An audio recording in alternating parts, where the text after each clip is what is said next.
Across deserts and seas, beneath stars, and in the silence of stone, humanity has carried stories of beginnings and endings, tales of floods that swept the earth clean, of gods who walked among mortals, of sages who whispered forbidden knowledge, of monuments aligned with the heavens as if they were mirrors of eternity. In each age, people have asked the same quiet question. Was civilization a slow unfolding, or did it arrive in sudden leaps, as if gifted or stolen from powers beyond?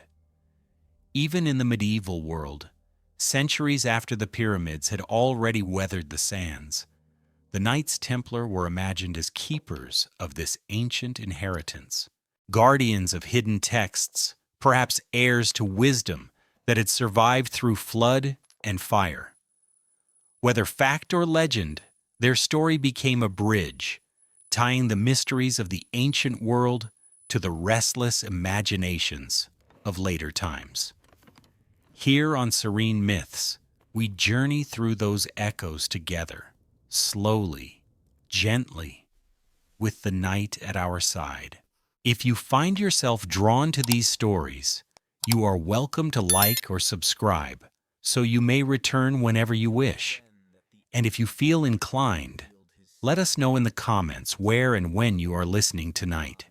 It is always comforting to know how far the lantern light reaches. And so, as the flame steadies, let us begin. We will follow it into the hush of medieval chapels, into the silence of Templar halls, where legends of hidden wisdom first flicker. The courtyard of Jerusalem, in the year 1119, carried the same heat that the marble stones had absorbed all day. The air was thick with the dust of the desert, the scent of olive groves, and the faint salt that drifted in from the far-off sea. As twilight set in, a lantern flickered against the white walls, and the steady rhythm of armored boots echoed across the temple grounds. It was here that 9 men, ordinary in appearance, yet wrapped in extraordinary resolve, swore an oath that would ripple across the centuries. They called themselves the poor fellow soldiers of Christ, though history remembers them as the Knights of the Temple, or simply the Templars. Their vow was clear: to safeguard pilgrims who braved the long, perilous road to the Holy Land. At that moment, they were few and had little more than conviction and faith. Yet their oath was soon recognized by kings and confirmed by popes, and from that slender beginning, they grew into one of the most powerful orders of medieval Europe. The cross they stitched in red onto their cloaks became a seal of authority, whispered about in marketplaces, admired or feared in courts, and etched into the memory of Christendom. This much is history, recorded in charters, chronicles, and papal bulls. Their presence in Jerusalem is no myth. It was as solid as the marble beneath their feet. But there was something unusual, even quirky, about these men of the sword. While the world imagined them as warriors with lances raised under the desert sun, they carried something equally potent, but far less dramatic: slips of parchment. For beyond defending the holy routes, the Templars devised a way for travelers to journey without the weight of gold on their belts. A pilgrim leaving Paris could deposit his wealth in a Templar house, receive a coded document in return, and redeem it in Acre or Jerusalem as easily as presenting a seal. In an age where bandits prowled every valley, this was nothing short of revolutionary. Knights in white cloaks became bankers and scribes, accountants and custodians of trust. The clang of swords mixed with the scratch of quills, and in their strongholds, ledgers were guarded as closely as relics. It was a strange marriage of war and arithmetic, of cloisters filled not only with prayers but with numbers that crossed seas and deserts. And because of this odd duality, stories grew. For if the Templars could guard treasures of coin and promise with such secrecy, might they not also guard treasures of another kind? Parchments far older, words from civilizations long gone? Legends bloomed like desert flowers after a rare rain. Some whispered that beneath the Temple Mount itself, where their headquarters stood, they dug into forgotten vaults. Tales said they uncovered ancient texts, objects of power, even the Ark of the Covenant itself. Others claimed that they found fragments of lost scriptures, words that told of angels who descended, of giants who walked the earth, of floods that swept the world clean. None of this was written in the records of their order. No scroll lists, no documented excavations survive. Scholars remind us firmly that these stories are shadows, later inventions layered upon the bare stones. Yet shadows linger, especially in places where the air itself feels thick with memory. Picture it for a moment. A night with a lantern descending steps worn smooth by centuries. The air cool and musty, the flicker of light brushing across ancient masonry. Perhaps he found nothing but dust and cobwebs. Perhaps he paused, felt the hush of history pressing around him, and imagined voices too old to name. It may have been only imagination, but imagination has its own truth, and sometimes it is enough to plant seeds of wonder. From those seeds grew legends that the Templars were not only warriors and bankers, but guardians of mysteries, stretching back to the dawn of humanity. The hard evidence does not confirm it, but the stories themselves became a bridge, leading minds back through centuries, across deserts, into the dim-lit corridors of antiquity. What makes these stories compelling is not certainty, but ambiguity. The absence of proof creates a silence that people instinctively want to fill, and so later centuries filled it with romance and speculation. The idea of knights as keepers of forgotten wisdom fits so neatly with their secrecy, their sudden rise to wealth and influence, their abrupt downfall under royal suspicion. It is not that the evidence exists, it is that the silence leaves room for dreams. And in the world of bedtime history, dreams are as real as any coin struck in a medieval mint. Still, the facts remain steady like the stones of Jerusalem. The Templars were real. They protected pilgrims, and they pioneered a system of credit that allowed travelers to move as freely as the wind. The quirky truth is that these fierce men of war were also accountants, their cloisters echoing with the scratching of pens.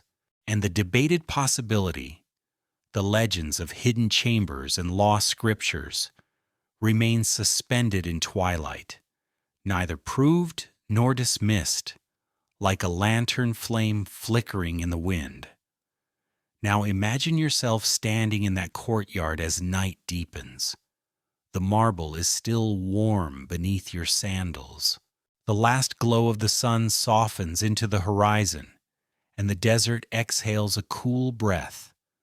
Far away the sea folds its waves against the shore, a rhythm that might have been heard by kings, prophets, and knights alike. The lantern glows, steady and patient, casting long shadows that blur the line between what is seen and what is remembered. The bridge is ready.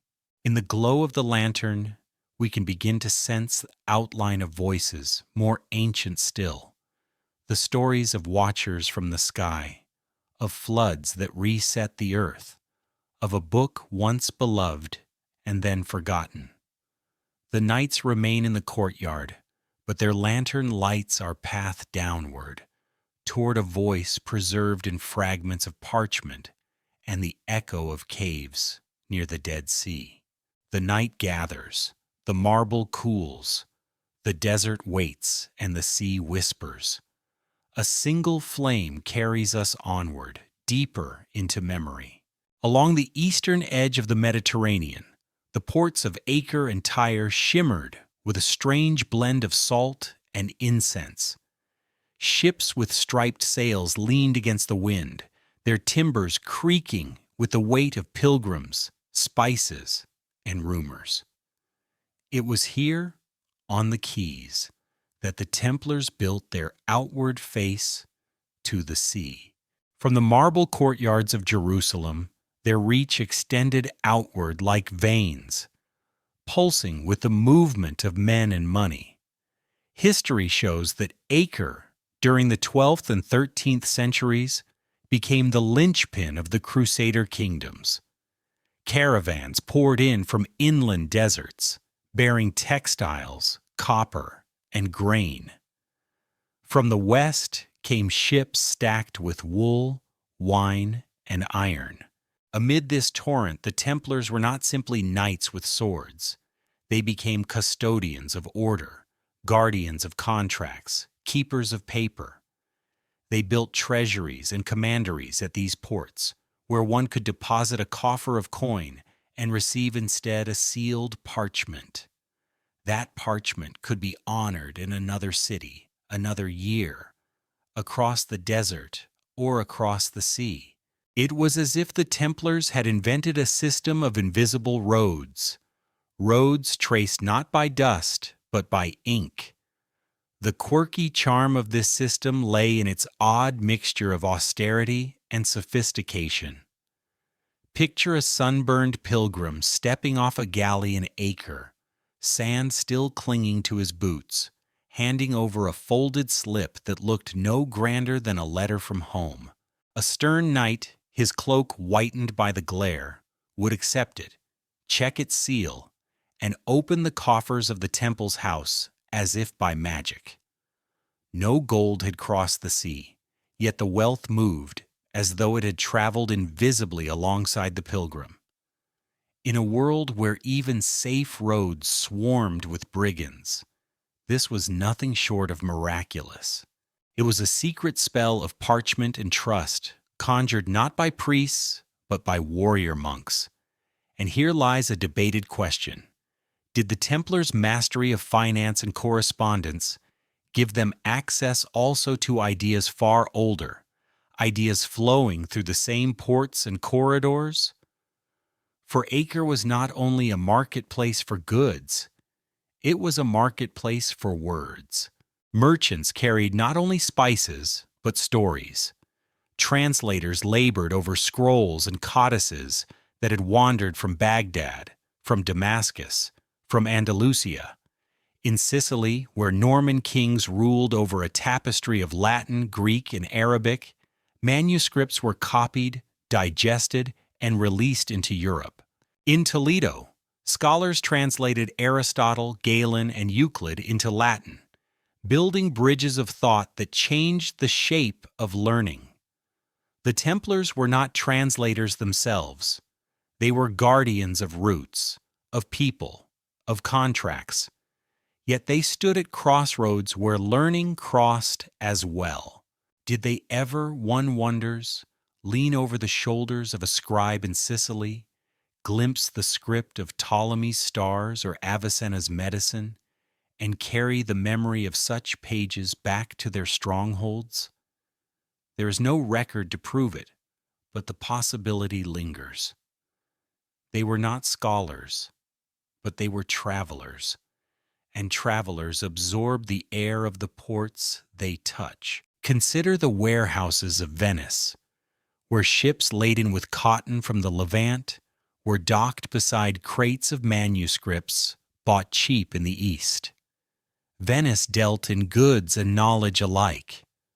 The Templars had a house there too, their red cross fluttering above the lagoon. Their letters of credit moved wealth through the Adriatic as smoothly as across the sands of Judea. They were weavers of networks, and networks always carry more than what they declare. A road may be built for armies, but it can carry whispers. A ledger may balance coins, but it may also pass along the hint of a story from an older age.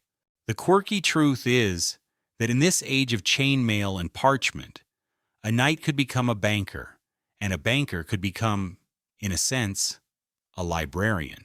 Imagine the contrast. A knight in full armor, standing stern at a port, counting coins by candlelight, and at the same time overseeing a chest where documents were stored, some legal, some perhaps theological, some in languages he could not read, but respected as instruments of trust.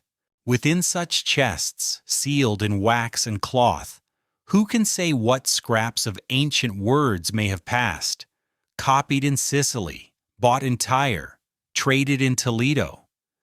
It was not a hidden vault of secrets, but a living network where ideas rode piggyback on commerce. Debate will always hover here. Mainstream historians insist rightly that we have no catalog of forbidden manuscripts in Templar possession. What we have instead is the undeniable infrastructure, their ports, their treasuries, their network of trust stretching from London to Jerusalem. The legend, however, grows in the gaps. Later centuries imagine that the Templars must have encountered texts too strange or too dangerous to share. Perhaps fragments of older cosmologies or hints of myths that whispered of watchers descending from the sky, floods wiping clean the slate of civilization, stones aligned with the stars.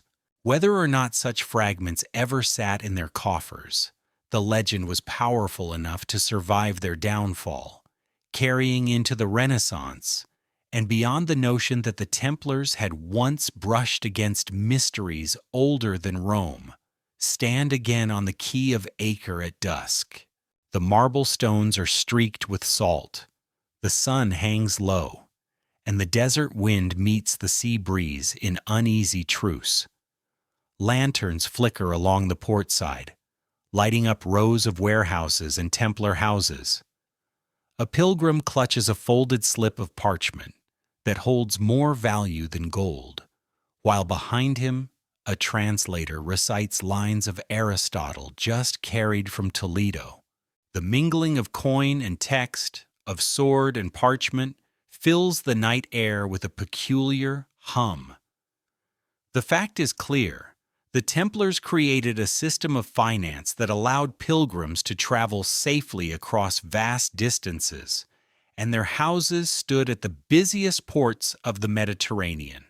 The quirky twist is that these fierce warriors doubled as bankers and custodians of paper, their cloisters echoing with the scratching of pens as much as the clash of steel.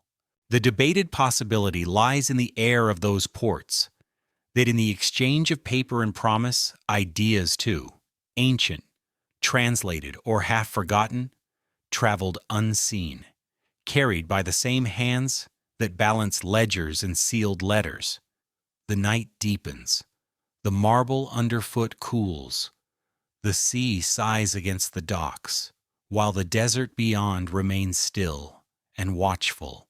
The lantern of the courtyard now finds its twin in the lantern of the port, both flames casting shadows that reach backward into antiquity. Through this gentle glow, we sense that the corridors of finance and travel the Templars built were not only for wealth, but for wonder. And as we drift along these corridors, we begin to hear the murmured names of ancient floods, of giants, of scribes writing in clay and stone, waiting to meet us just beyond the horizon of sleep. The story of the Templars, like the rhythm of the sea, had its tide of rise and fall. For nearly 2 centuries they flourished, their banners known from the hills of Scotland to the deserts of Palestine, their houses planted like beacons along the routes of Europe and the Levant. And then, on a single autumn morning, their world shifted. It was Friday, the 13th of October, in the year 1307. The bells of Paris tolled as they always had, but on that morning they rang over the sound of boots and the shouts of soldiers. By order of King Philip IV of France, Templar brothers across the realm were arrested, their commanderies seized, their leaders dragged into custody. Philip, pressed by debts and suspicious of their wealth, moved swiftly, accusing the order of heresy, of idolatry, of secrets too dark for the church to tolerate. Within days, men who had once been guardians of pilgrims found themselves shackled in dungeons, their red crosses torn from their cloaks. The facts are stark. Under pressure from Philip, Pope Clement V dissolved the order officially in 1312. Their assets were transferred, at least in theory, to the Knights Hospitaller. Some properties were taken by local lords, some vanished in legal disputes, and some, especially portable treasures, seemed simply to disappear. Their Grand Master, Jacques de Molay, after years of imprisonment, was burned at the stake in Paris in 1314, a grim finale beneath the gray sky along the Seine. Chroniclers record his defiance, his call for justice against those who condemned him, his last cry swallowed by smoke. That is the record, the stone foundation of the story. Yet what grew in the gaps between those stones was something more elusive. For an institution so sudden in its rise, so wealthy, so secretive, could hardly vanish without leaving behind a shadow. And in that shadow, stories thrived. Some whispered that the Templars had spirited away treasures before the king's men arrived, that convoys of wagons rolled out of Paris under cover of night, their chests filled not with coin alone, but with scrolls, relics, and maps. In the ports of La Rochelle, it was said, ships departed suddenly, vanishing into the Atlantic, their sails catching winds toward Scotland or perhaps beyond. Others claimed that the order had anticipated betrayal and hidden their most precious possessions beneath commanderies or castles, sealed in stone vaults never found. None of these stories appear in the sober ledgers of the 14th century. They bloom instead in the imagination of later generations, and yet, like vines on ruins, they cling persistently. What makes this fall so peculiar is how swiftly myth grew from it. For most orders suppressed in the medieval world, memory faded. But for the Templars, memory magnified. Legends attach themselves like barnacles to a sunken ship. In some, the Templars were protectors of the Holy Grail, carrying a chalice of divine light through centuries of secrecy. In others, they were guardians of secret bloodlines, of manuscripts linking back to prophets, to ancient sages, even to voices as old as Enoch. Still others imagined them sailing to distant lands, leaving traces in the New World long before Columbus. Each tale, while fantastical, sprang from the fertile silence left when the order fell. There is a debated line here, a question that never quite resolves. How much of the legend was seeded by reality? Did treasures indeed vanish in the confusion of seizures and arrests? Were ships quietly dispatched from Templar ports with something more than cargo? Or was it only the human tendency to fill voids with wonder, to dress tragedy in mystery, to turn the silence of an empty treasury into the whisper of a hidden vault? Historians lean on the side of silence, pointing to the lack of evidence, the chaos of medieval property transfers, the ordinary nature of financial dissolution. Yet the persistence of myth is itself a fact, one as enduring as any entry in a papal decree. What remains most striking is how the suppression created a bridge of its own. In their downfall, the Templars ceased to be merely medieval knights. They became figures of legend, porous enough to absorb echoes from older times. Into the void of their absence poured stories of watchers, giants, floods, secret wisdom, stories far older than the Crusades. Their suppression, their sudden erasure, made them vessels into which the memory of antiquity could be poured. The flame of their lantern was extinguished in Paris, but in imagination it was carried into caverns of older myths, where it still flickers beside ancient texts. Stand for a moment in the aftermath. On a Paris street where smoke lingers from the pyre, the marble halls of the temple are empty, their treasure chambers silent. The desert wind no longer flutters their banners. The sea no longer carries their galleys across to Acre. And yet, in the silence, a new sound rises, the murmur of legend, like a tide creeping in over stones. The world no longer sees them, but stories insist they have not vanished, only gone deeper, into vaults of time itself. The fact remains that the Templar order was suppressed by papal decree in 1312, their properties divided, their leaders condemned. The quirky paradox is that warriors who once guarded pilgrims with iron discipline became in absence figures of romance, imagined as guardians of relics and knowledge they may never have touched. The debated question endures.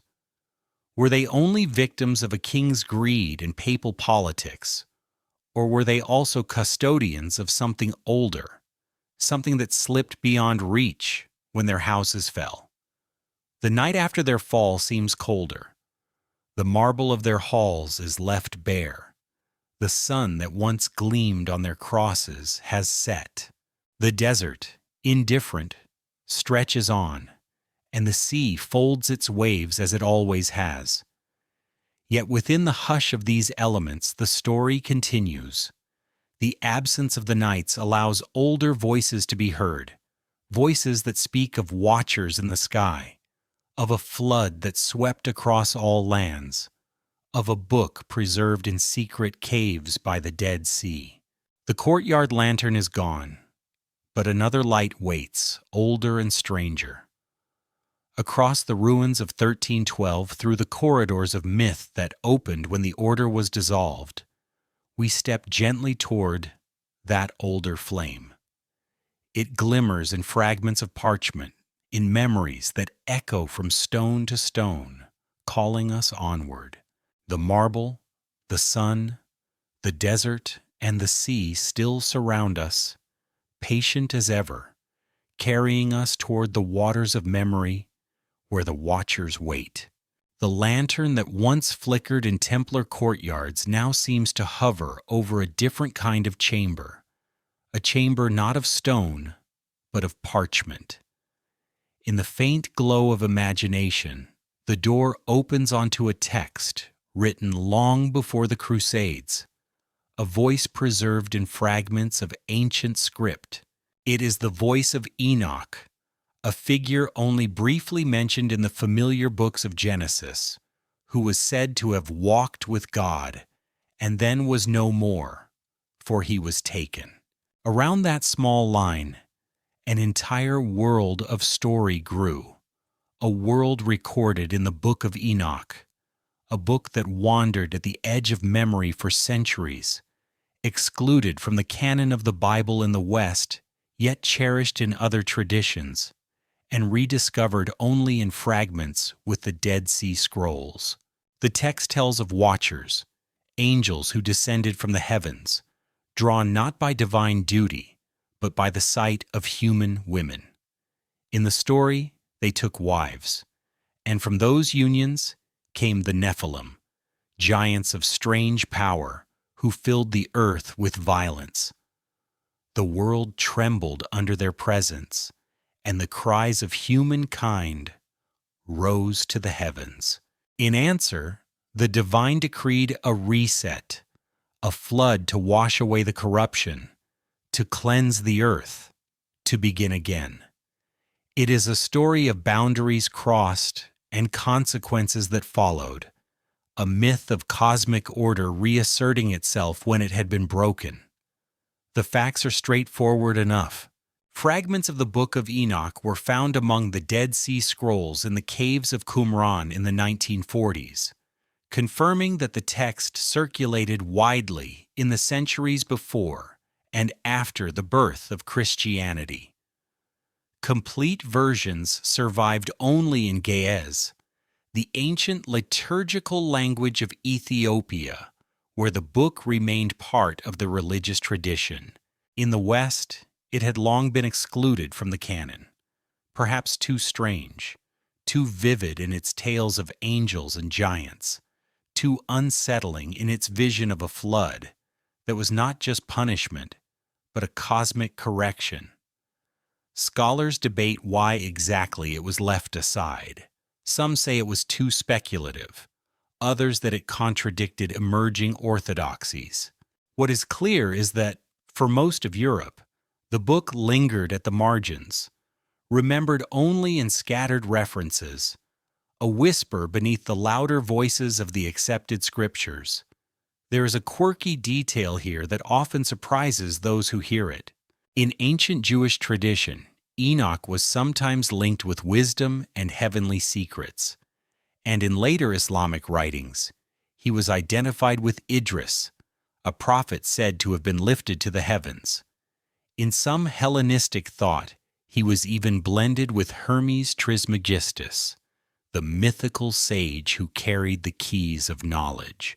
It is as though Enoch became a vessel for every culture's dream of a man who had walked too close to the divine, who had seen too much, and who left behind only fragments of what he had learned.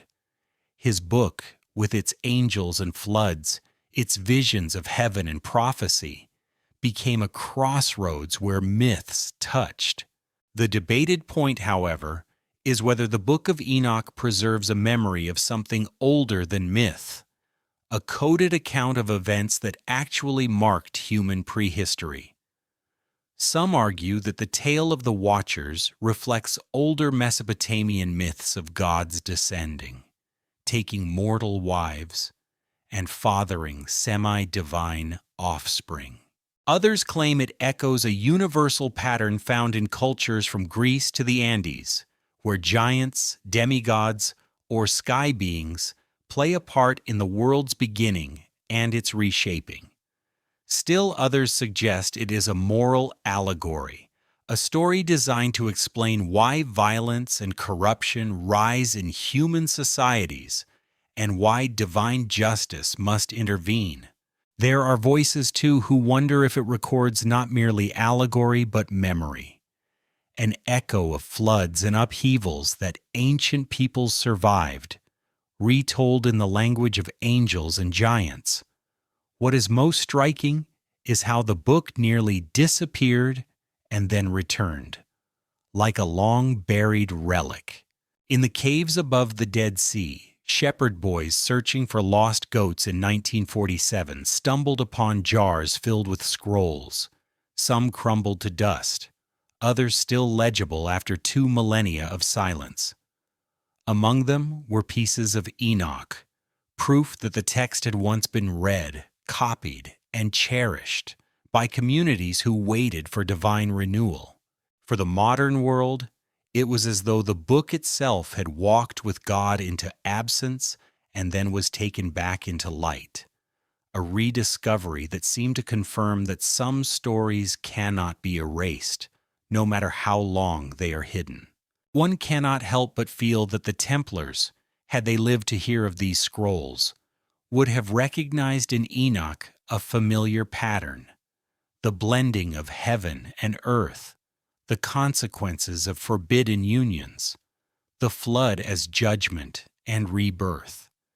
They too had lived at the threshold of secrecy, accused of hidden rites, condemned for mysteries not understood, and in the legends that grew after their fall, They too became figures who had crossed boundaries, stepping from history into myth.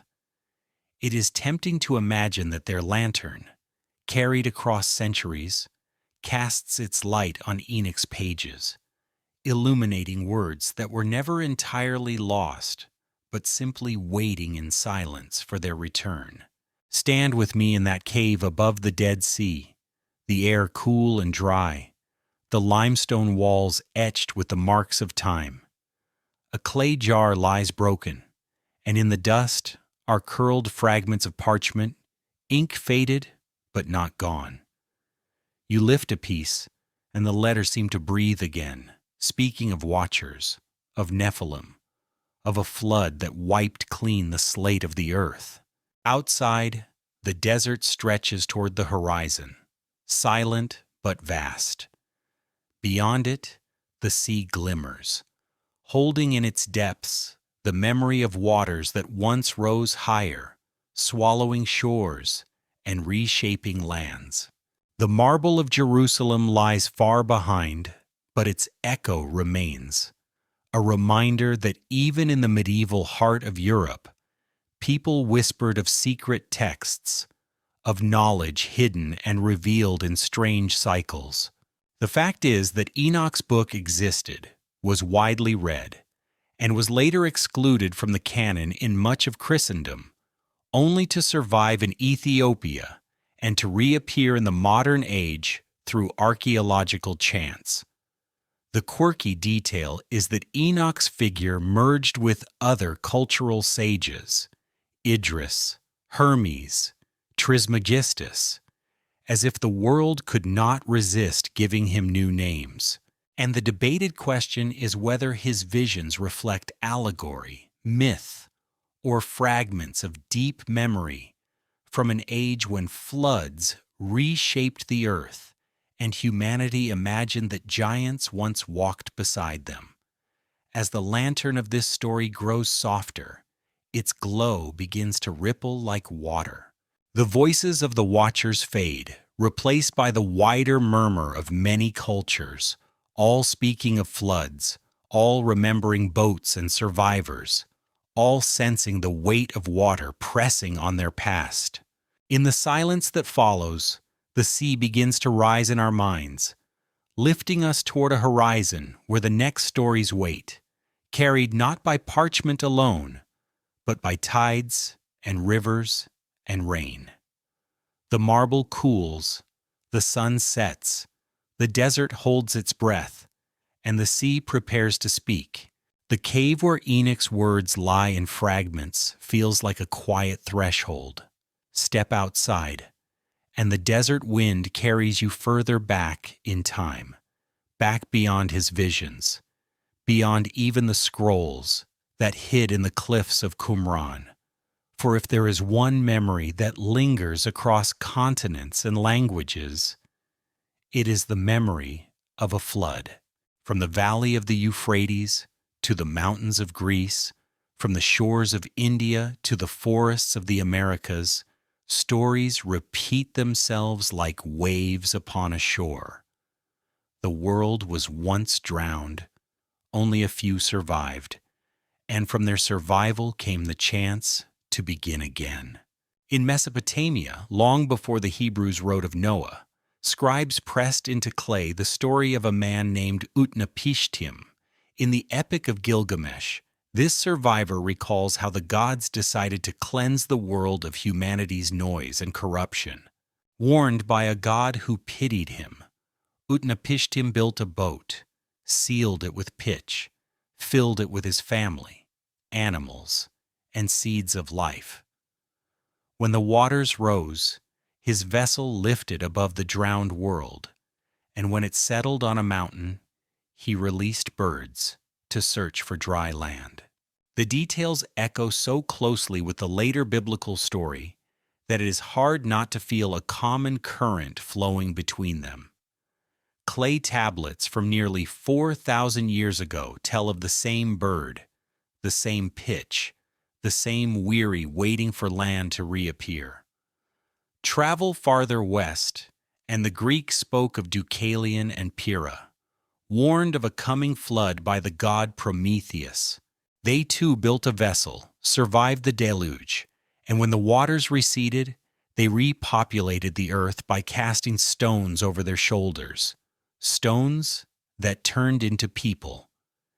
In India, the story takes the form of Manu, who was warned by a fish that the waters would rise. Manu built a boat and tied it to the horn of the great fish, who guided him to safety.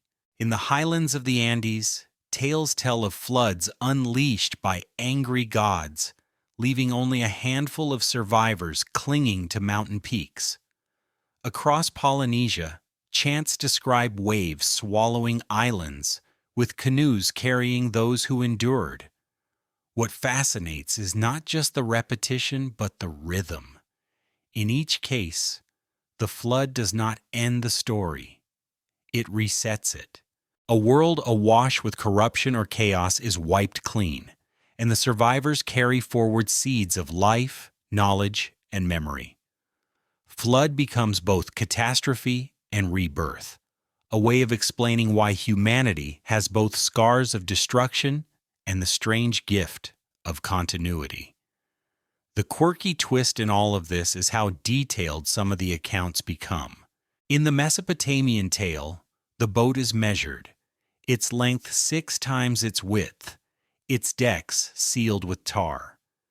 In the biblical tale, Noah gathers not only pairs of animals, but specifies clean and unclean beasts, as if concerned with ritual categories as much as survival. In Polynesia, songs recount the exact names of ancestors who paddled through the flood, linking genealogy to deluge. Even the Blackfoot of North America speak of Old Man, a creator who survived on a raft with animals, shaping the earth anew after the waters sank. The universality of these details is what gives the stories their peculiar power. It is one thing for a myth to exist. It is another for so many myths to circle the same theme with such insistence. And yet, there is debate, as soft and insistent as the tide. Scholars ask, are these stories evidence of a single historical flood remembered across continents, or are they archetypal metaphors, natural images of rebirth carried by the human imagination? Water is universal. It nourishes and destroys. Rivers swell, seas rise, storms drown villages. Perhaps every community has lived through its own flood, and memory magnifies each into a world-ending deluge. Or perhaps there were indeed cataclysmic events at the end of the Ice Age, glacial lakes bursting, seas rising over continental shelves, that seeded the pattern in human minds. One hypothesis ties the memory to the Black Sea. Around 5600 BCE, geologists suggest, the rising Mediterranean spilled violently into the lower basin of the Black Sea. The floodwaters may have surged with the force of 200 Niagara Falls, raising the sea level hundreds of feet, drowning coastlines, and scattering the communities who once lived there. Such an event could have left deep scars, retold in fireside stories that grew into myths of global deluge. It is not the only explanation, but it is a plausible anchor, a reminder that water has reshaped human landscapes in ways that feel apocalyptic to those who endure them. Still, even here debate lingers. Some geologists argue that the Black Sea flooding was not so sudden, that it was gradual, that communities adapted over centuries rather than days. Others note that myths of flood extend far beyond the Black Sea region and must have other roots. The question remains open. Are flood myths echoes of one great event, or are they a chorus of smaller floods woven together by human imagination into a universal story? What cannot be denied is how deeply the motif is woven into the human soul. It appears not only in myth, but in ritual, in poetry, in the way we speak of cleansing and renewal. To dream of a flood is to dream of washing away what is broken and starting again, of a tide that erases the marks of yesterday and leaves the sand smooth for tomorrow. Perhaps that is why the stories endure, not because they record one event, but because they capture the cycle of loss and renewal that every generation must face. Stand for a moment on the shore of that imagined flood. The marble stones of temples are submerged. The sun itself is swallowed by storm. The desert is transformed into an ocean without end, and the sea expands to cover all. Yet on a small boat, a figure waits, listening to the water. A bird is released, its wings flashing against the gray sky, searching for land. In that fragile image lies the whole of humanity, fearful, patient, hopeful. The fact is that flood stories appear in cultures around the world, from Mesopotamia to Greece, from India to the Andes. The quirky detail is how precise some of these tales become, with measurements, names, and rituals that give them the texture of remembered events. The debated question remains whether they reflect archetypes of the imagination or echoes of real geological cataclysms, such as the Black Sea flood. As the waters of story settle, what remains is not despair, but continuity. Survivors plant seeds, rebuild homes, teach children. The flood, in myth as in life, does not end the story, but renews it. And in that renewal, one begins to sense the pattern that Enoch spoke of, the breaking of boundaries, the descent of chaos, the flood as reset.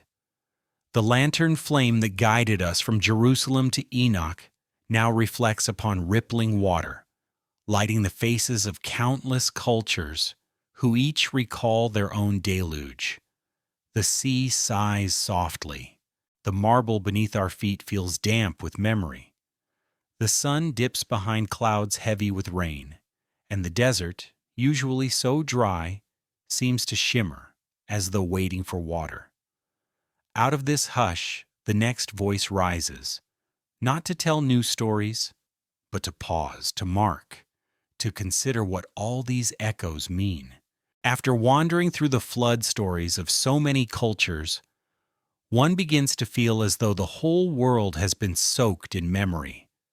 The tales line up like waves, each cresting and falling with the same rhythm. Corruption, destruction, survival, renewal. It is tempting to surrender to the pattern completely, to let the echo of so many floods persuade us that one single event washed across every shore. Yet before drifting too far, it is worth pausing here, in the quiet between tides, to consider what these stories are, what they might mean, and what they may not. The Book of Enoch, with its watchers and Nephilim, spoke of angels overstepping the bounds of heaven, of giants treading upon the earth, and of a flood that swept them away. The Epic of Gilgamesh told of Utnapishtim, his boat sealed with pitch, riding above a drowned world. The Bible preserved Noah, his ark filled with clean and unclean animals, his dove returning with an olive branch. Greece spoke of Deucalion and Pyrrha, India of Manu and the great fish, the Andes of mountain survivors, Polynesia of ancestral canoes. The chorus is undeniable. But what does such a chorus prove? Some scholars argue that myths are like mirrors. They reflect not literal events, but the anxieties and hopes of the cultures that told them. To these voices, a flood is less about geology and more about morality. Water becomes the symbol of chaos, sweeping away injustice, cleansing the world of corruption. Survivors embody renewal, the rebirth of order. In this view, every society finds its own flood because every society knows what it is to face collapse, and every society dreams of beginning again. The flood, then, is universal, not because one storm touched all peoples, but because one fear and one hope lives in all human hearts. Others, however, suggest that such universality cannot be dismissed so easily. How is it, they ask, that distant cultures separated by oceans tell stories so similar in form? How is it that Mesopotamian clay and Andean song, Indian myth and Polynesian chant all describe vessels, survivors, waters rising, and worlds renewed? Perhaps human imagination is not the only explanation. Perhaps there were indeed floods of great scale, seas rising as ice sheets melted at the end of the last ice age, rivers bursting their banks, coastlines swallowed. To ancient communities, these events must have felt world-ending. The survivors, telling their children, may have spoken of a flood that erased all things. Over generations, the memory became myth. And here, the Black Sea comes into view. Around 5600 BCE, long after glaciers retreated and seas rose, the Mediterranean may have surged into the lower basin, raising the Black Sea's level suddenly and dramatically. For the villages along its shore, this would not have been a gentle tide, but a roaring catastrophe. Farms and homes would vanish in days, whole landscapes drowned. Such an event could explain why flood memories are so deeply rooted in regions near the Near East. The idea does not prove every flood story, but it offers a plausible anchor, a reminder that behind myth may lie the trembling of real earth, the rushing of real water. Yet even this theory is contested.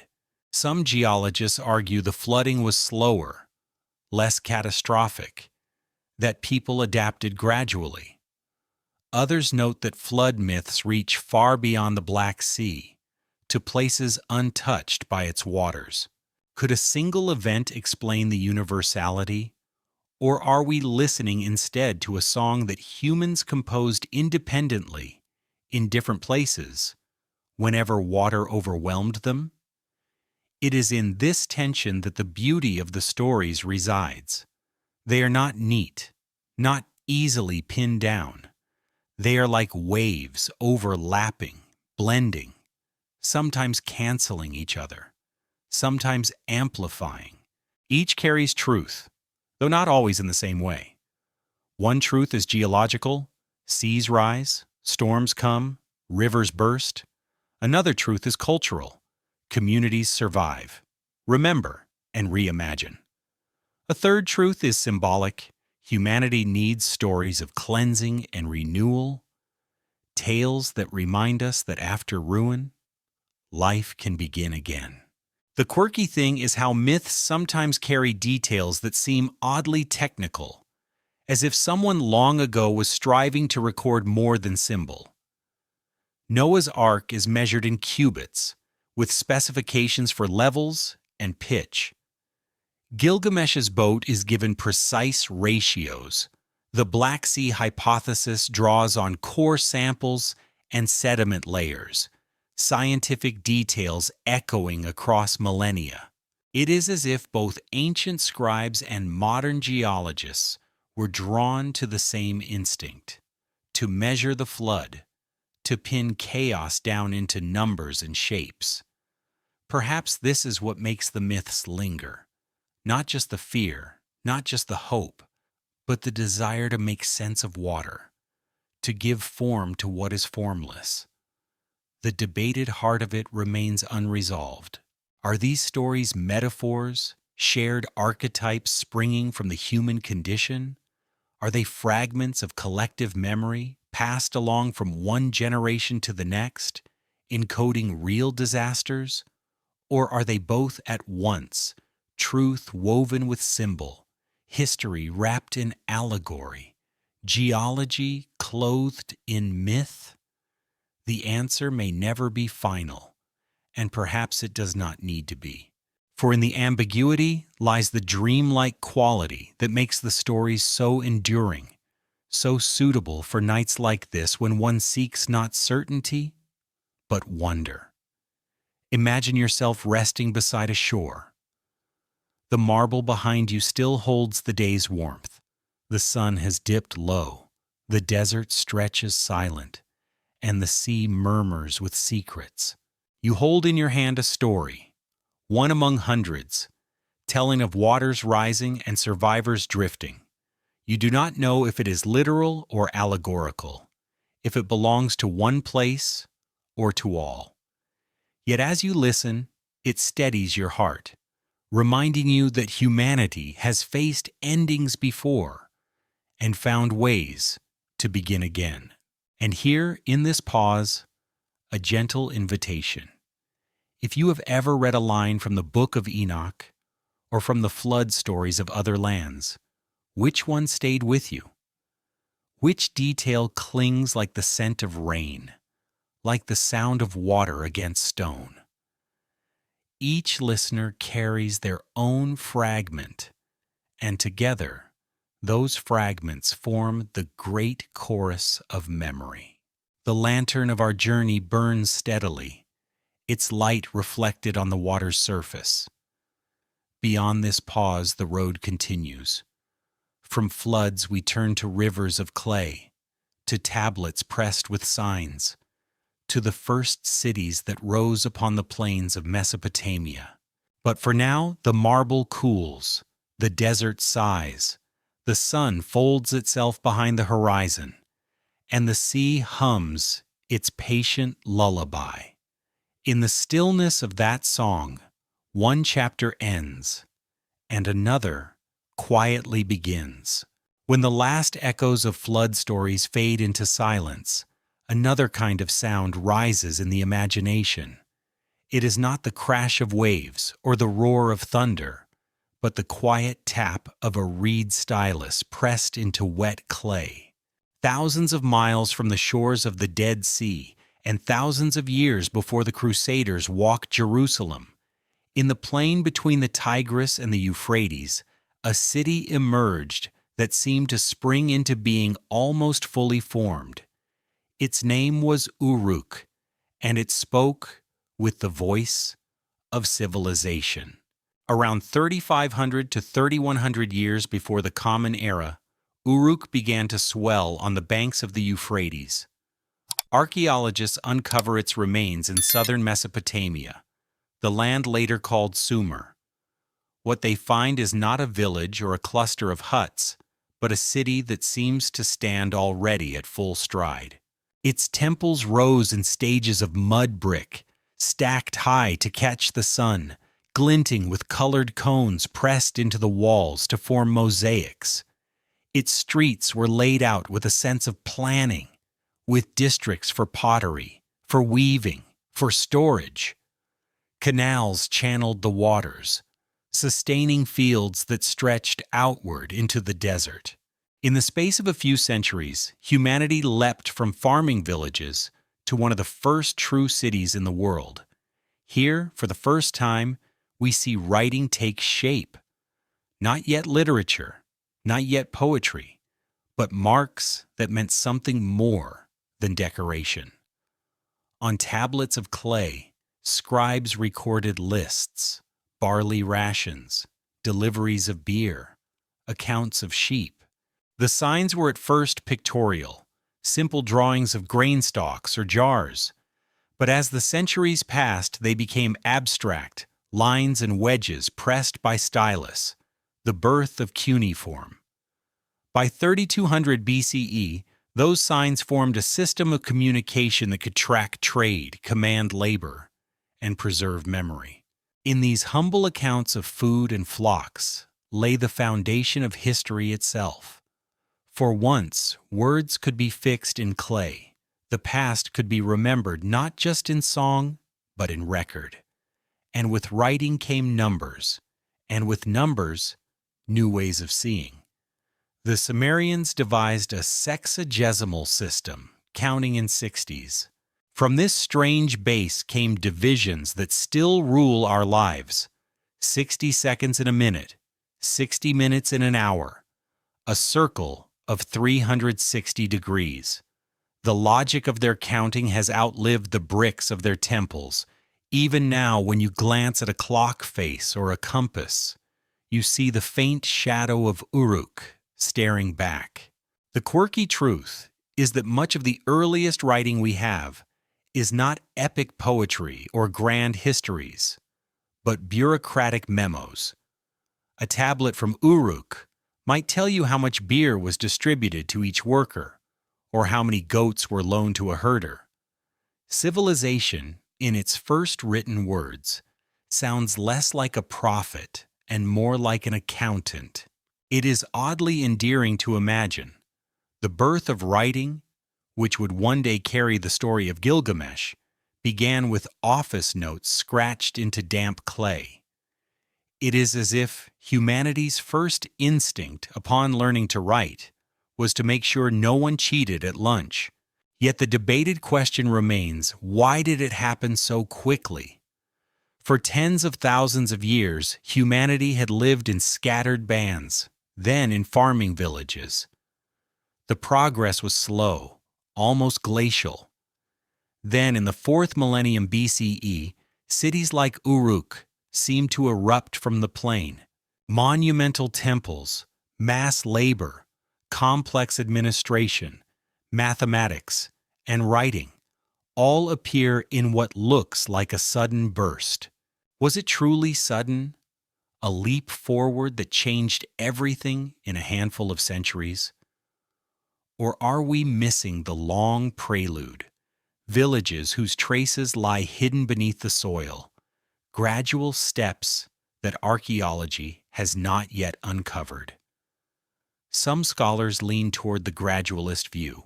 They point to the slow domestication of plants and animals, the development of irrigation, the growth of trade routes. From their perspective, Uruk is the visible flower of a long stem that grew unseen. But others argue that the scale of the leap is startling. They note how fully formed the system appears: writing, math, kingship, temples, almost as if someone pressed a stylus into clay for the first time and in the same breath invented bureaucracy. That impression of a sudden full voice has fed both scholarly debate and the imagination of later storytellers. It is here that whispers of myth slip into the story. The Sumerians themselves credited their knowledge not entirely to human invention, but to gifts from the gods. They spoke of deities who taught them irrigation, who gave them the plow, who set the stars in order and measured the earth. Their king list began not with ordinary rulers, but with antediluvian kings who reigned for thousands of years before the flood reset the world. In their own eyes, they were not the inventors, but the inheritors of civilization. Stand for a moment in the streets of Uruk as they might have been. The sun beats down on mud brick walls, reflecting off mosaics of baked clay cones. The desert lies just beyond the canals, shimmering with heat, but within the city water flows, feeding date palms and barley. Workers pass carrying baskets of clay. Scribes sit in the shade with styluses. Children chase each other down alleys. At the heart of it all rises the great temple, the ziggurat of Inanna, its steps climbing toward the sky like a ladder of baked earth. From its summit, one could see the desert stretching endlessly and the river winding like a serpent toward the sea. It must have felt like the very center of the world. The fact is that Uruk, by the late 4th millennium BCE, was one of the first great cities of humanity with writing, math, standardized measures, monumental architecture, and organized administration. The quirky truth is that the earliest writing preserved from its scribes is not myth but memos, beer rations, and livestock tallies. And the debated question is why the leap appeared so sudden. Was it a culmination of gradual growth, or was there some spark, some unrecorded moment when humanity seemed to stride all at once into history? As the clay hardens and the stylus marks are preserved, we move deeper into the story of Sumer. Beyond Uruk lies a world of myths that the scribes began to set down, tales of gods descending, of rulers who reigned before the flood, of knowledge given rather than earned. The lantern light glows on these clay tablets, the marble and desert recede. The sun burns high and the sea lies far to the south, awaiting ships yet to be built. The city hums with voices, and in those voices we begin to hear not just accounts of barley, but echoes of beings who came from the sky. If Uruk gave the world its first full voice in clay, the words it spoke were not only about sheep and barley, they were also about gods and about kings who walked in the space between human and divine. Among the tablets that archaeologists lifted from the dust of Mesopotamia, one stands out with a rhythm unlike any other. It is the Sumerian king list, a record of rulers stretching back into a time before the flood, a time that feels more like dream than chronicle. The king list is a strange document.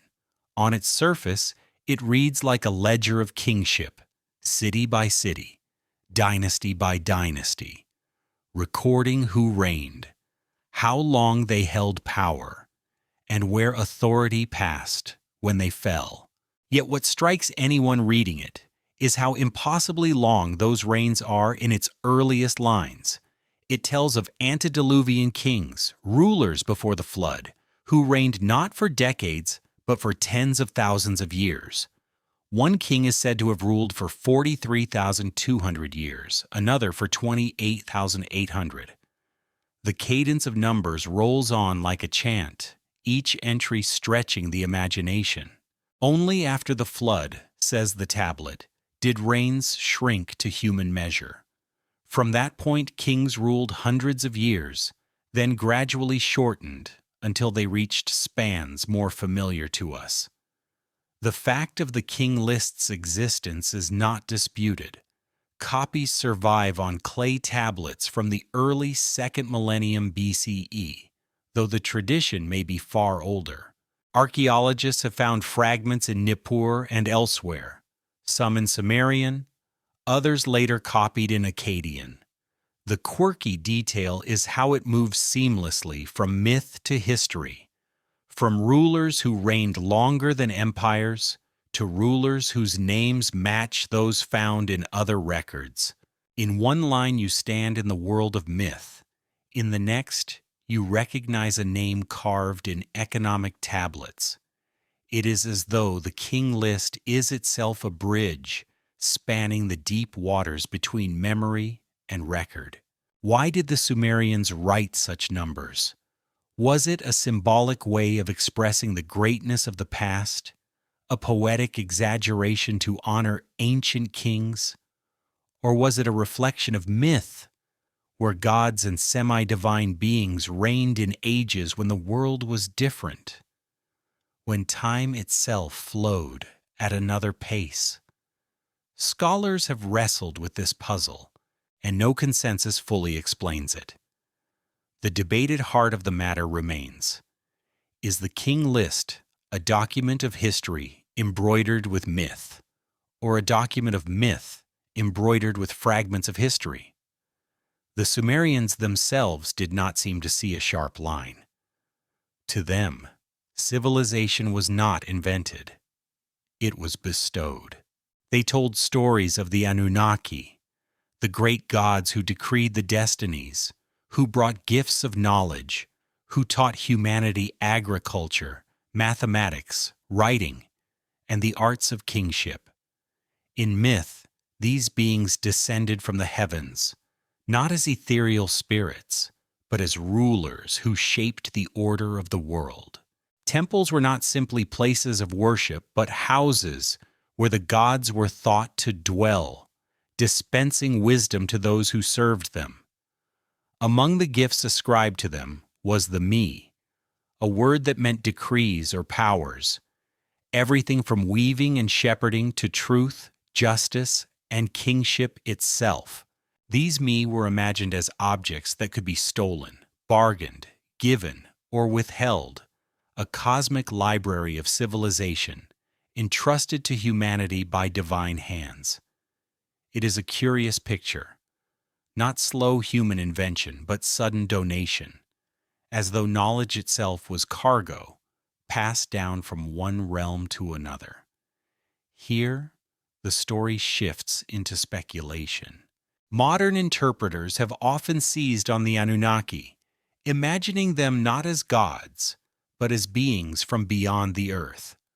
Some claim that their long reigns in the king list reflect not symbolic exaggeration, but lifespans of another order of being.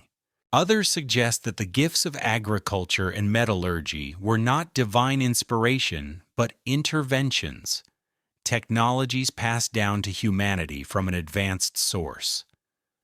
Still others spin elaborate tales of a 12th planet, Nibiru, home of the Anunnaki, who supposedly came to Earth in search of gold to repair their atmosphere. These stories, popularized in the 20th century, capture imaginations with their blend of myth and science fiction. And yet they remain debated, often criticized by scholars as distortions of the ancient texts. The Sumerians themselves spoke of gods, not aliens, and their myths fit within a web of symbols shared across the ancient Near East. The me were not machines but decrees, the king list not a log of extraterrestrial dynasties, but a poem of time. Still, the allure of seeing in those lines a hidden truth has proven irresistible for many. The numbers are too large, the gifts too sudden, the stories too haunting to leave unchallenged. What we can say is that the king list reflects how the Sumerians saw themselves, as heirs, not inventors. Their greatness was not their own making, but a trust handed down, a legacy from powers beyond. They lived in a world framed by flood and gift, by rulers who reigned before and after catastrophe, by gods who descended and departed. In their imagination, civilization was fragile, lent to humanity, subject to being withdrawn. Walk for a moment through the imagined halls of Uruk, hearing the stylus scratch on clay. A scribe recites the names of kings, his voice a mixture of reverence and calculation. In the distance, the ziggurat rises, its steps pointing toward the stars. At its base, priests recite hymns to Inanna, goddess of love and war, keeper of the me. Around you, life continues.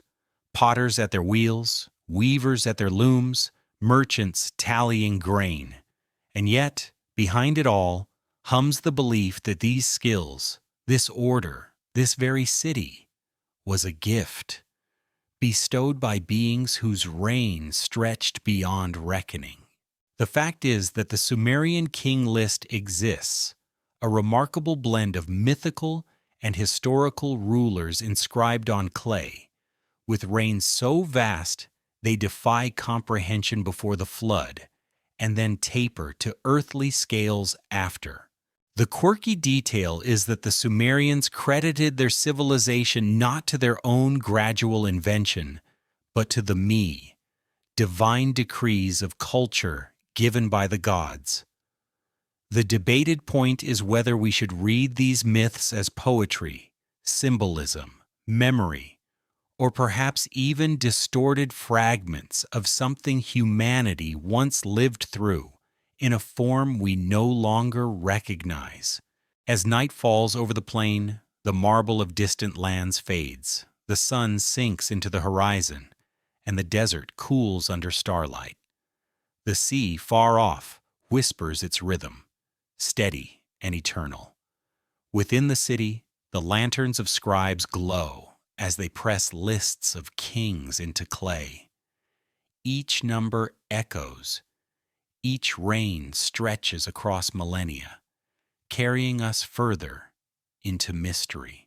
And as we listen, we prepare to step from the rhythm of myth into the reckoning of time itself, to measure what is sudden and what is slow, to weigh leaps against continuities. The clay tablets whisper of kings who ruled for tens of thousands of years, yet archaeology places firmer stones on the path of time.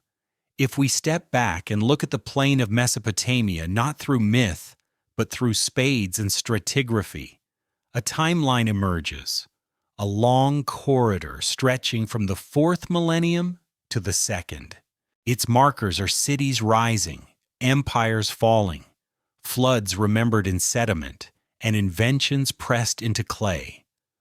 To walk this corridor is to balance myth's long reigns against the shorter but no less astonishing rhythm of history.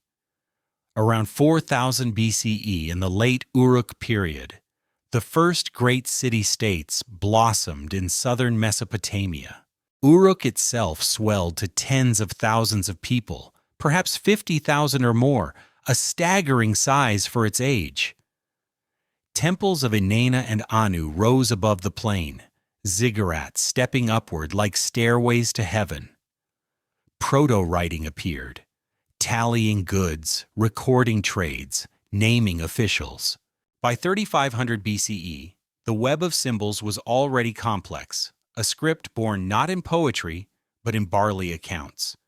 The city was both administrative and spiritual, humming with the labor of farmers, artisans, and priests. By 3100 BCE, writing had hardened into true cuneiform. The marks were no longer pictures alone, but signs with phonetic value, a language preserved in clay. At the same time, other cities rose beside Uruk: Lagash, Nippur, Kish, each with its own temples, its own rulers. The world of villages had given way to a constellation of city-states, bound by trade and rivalry. The desert stretched endlessly around them, but within their canals, life pulsed with order and ambition. The 3rd millennium BCE brought further transformation. Around 2334 BCE, a figure named Sargon rose from Akkad and forged one of the first empires. His armies swept across Sumer, binding the cities under his rule, carving his name into tablets as king of the 4 quarters of the world.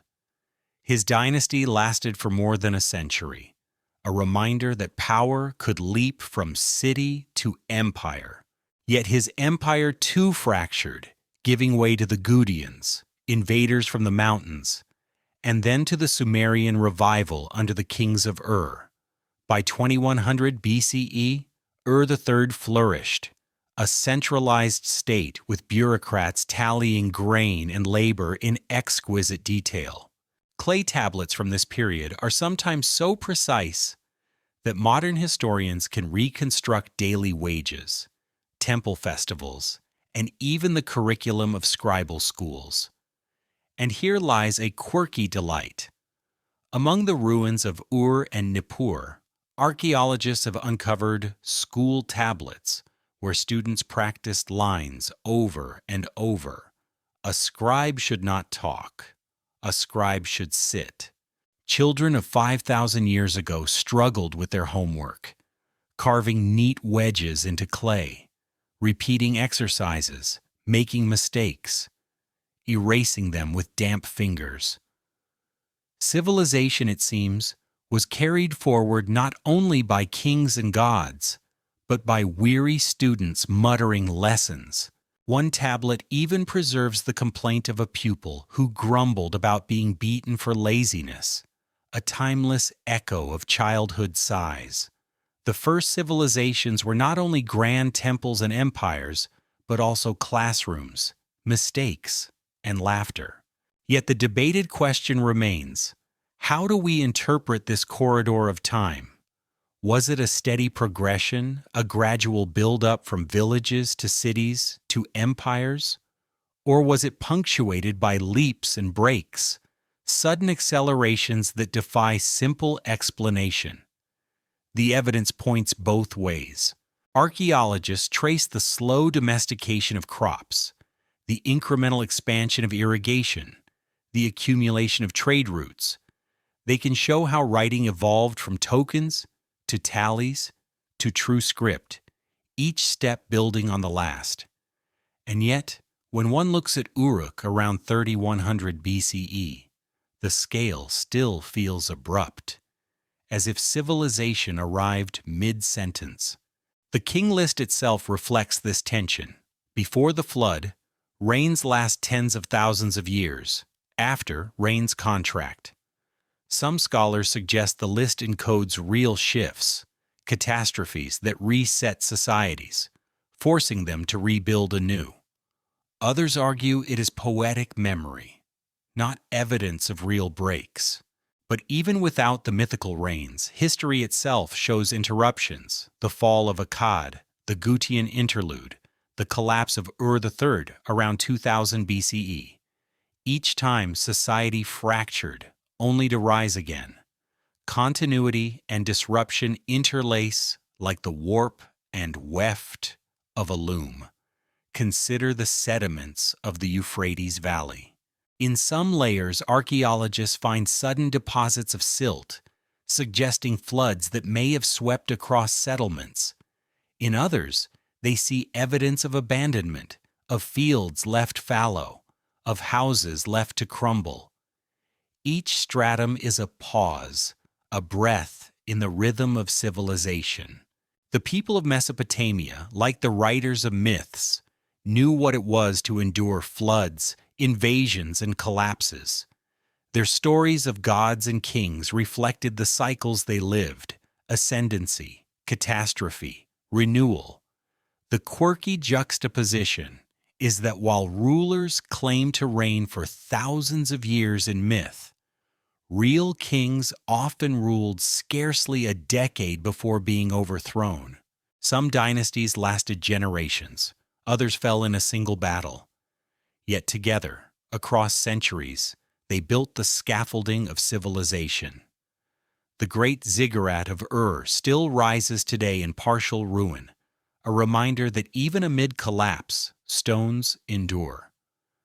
The students' tablets endure too, their wedge-shaped signs frozen in clay, more durable than papyrus, parchment, or memory. It is a humbling thought. What survives of the world's first civilizations are not only monuments of kings, but homework of children. And so, the debate continues. Some see in the sweep from 4000 to 2000 BCE a steady, organic growth, proof that humanity, given time, invents and adapts. Others see the pattern of leaps and resets, the impression of gifts arriving suddenly, of knowledge appearing full-formed. Perhaps both are true. Civilization may be both seed and spark, slow cultivation punctuated by moments of sudden fire. Stand once more in Mesopotamia as the night descends. The marble of distant lands is far away, but here clay is the stone of memory. The sun sets over the flat horizon, painting the canals with gold. The desert exhales cool air, carrying the scent of reeds. The sea beyond the rivers waits patiently, as it always has. And in the city, lanterns flicker, where scribes still press their styluses into damp clay, recording kings, rations, lessons. Time moves, both slowly and suddenly, both continuous and broken. The fact is that from 4000 to 2000 BCE, Mesopotamia gave us cities, writing, mathematics, kingship, empires, and schools. The quirky details are found in their classrooms and beer tablets, the everyday lives of people who carried history forward. And the debated question remains whether this arc was gradual or punctuated, whether humanity in Mesopotamia walked steadily into history or was pushed by floods, collapses, and strange leaps. As the clay hardens, the voices grow quieter. Beyond this plain lies another desert, another river valley, another civilization that remembered its own first time. The Egyptians spoke of Zep Tepi, the primordial age when gods and sages shaped the world. Their temples rose not from clay but from stone, their stories written not in wedges but in hieroglyphs. To them, too, the flood of memory was real, and the first time shimmered like dawn on marble. The lantern flame shifts westward, casting its glow over the Nile. The lantern of our journey now casts its light upon stone, rather than clay. Across the desert, along the wide valley of the Nile, stand monuments that shimmer under the sun as though they remember something older than history. Egypt, with its temples, pyramids, and hieroglyphs, has long been seen as a place where stone itself speaks. And among its many voices, there is one that whispers a name we have heard before, a name that seems to echo across cultures, shifting shape, wearing new faces, yet always pointing to a figure who bridged earth and heaven. In Egyptian thought, the god Thoth presided over writing, wisdom, and the reckoning of time. Depicted with the head of an ibis, or sometimes as a baboon perched beside the scales of judgment, Thoth was the scribe of the gods, the keeper of knowledge.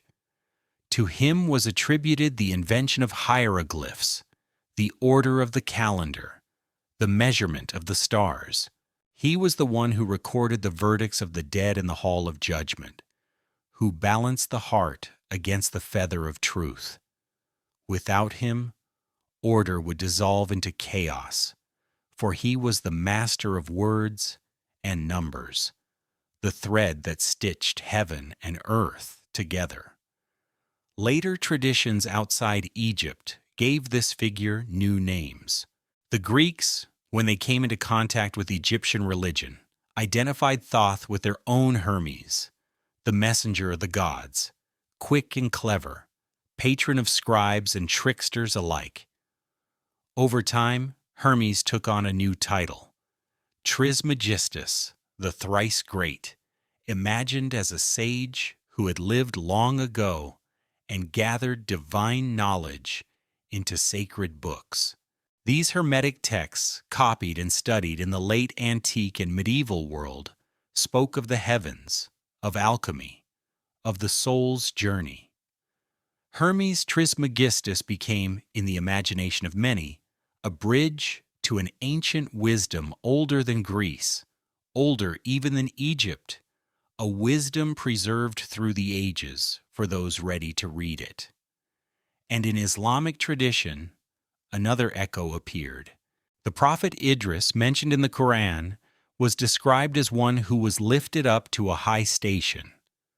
Later commentators associated him with Enoch of the Hebrew Scriptures, the one who walked with God and was taken.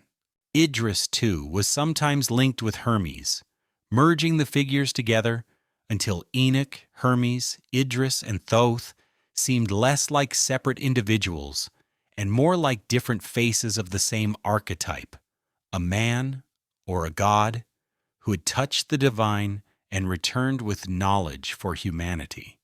The quirky beauty of this web of associations is how naturally it unfolded. Different cultures, separated by rivers and deserts, looked at their sages and said, "Here is the one who saw beyond." When they encountered one another, they did not dismiss the similarities as coincidence. They folded them together. Thoth was Hermes. Hermes was Idris. Idris was Enoch. The figure became a vessel, carrying whatever each culture wished to preserve about the mystery of knowledge descending from above. Yet at the heart of Egyptian tradition lies something even older than the names, the idea of Zep Tepi, the first time. This was not a historical date like the reign of a pharaoh, but a mythic age, a time when the gods themselves ruled upon the earth. In Zep Tepi, the world was fresh. Order had just been established out of chaos, and wisdom flowed directly from divine to human. Texts carved on temple walls describe how the gods walked among men, how they taught arts, laws, and rituals. Afterward came decline, floods, and renewals, each age a little farther from the purity of the first time. Some Egyptologists see Zep Tepi as purely symbolic, a way of framing the eternal cycle of creation. To them, it is not a literal golden age, but a mythic principle, a reminder that every temple reenacts creation, every ritual repeats the first dawn. Others, however, have speculated that Zep Tepi preserves a memory of something older, perhaps an era before catastrophe, before floods and desertification reshaped the land. To those voices, the first time was not only myth, but memory, an echo of an epoch when knowledge was greater, when sages, real or imagined, set the foundations of civilization. The debated question persists: is Zep Tepi merely a theological metaphor, or is it a trace of a forgotten chapter in human history? Mainstream scholarship leans towards symbolism, noting the absence of archaeological layers that would prove such a lost epoch. Yet the allure of the phrase, "the first time," pulls the imagination back. It feels like a doorway, inviting us to consider whether the stories of gods walking the earth, of sages teaching the arts of civilization, could be the poetic memory of something humanity once knew and lost. And perhaps that is why later traditions fused Enoch, Thoth, Hermes, and Idris.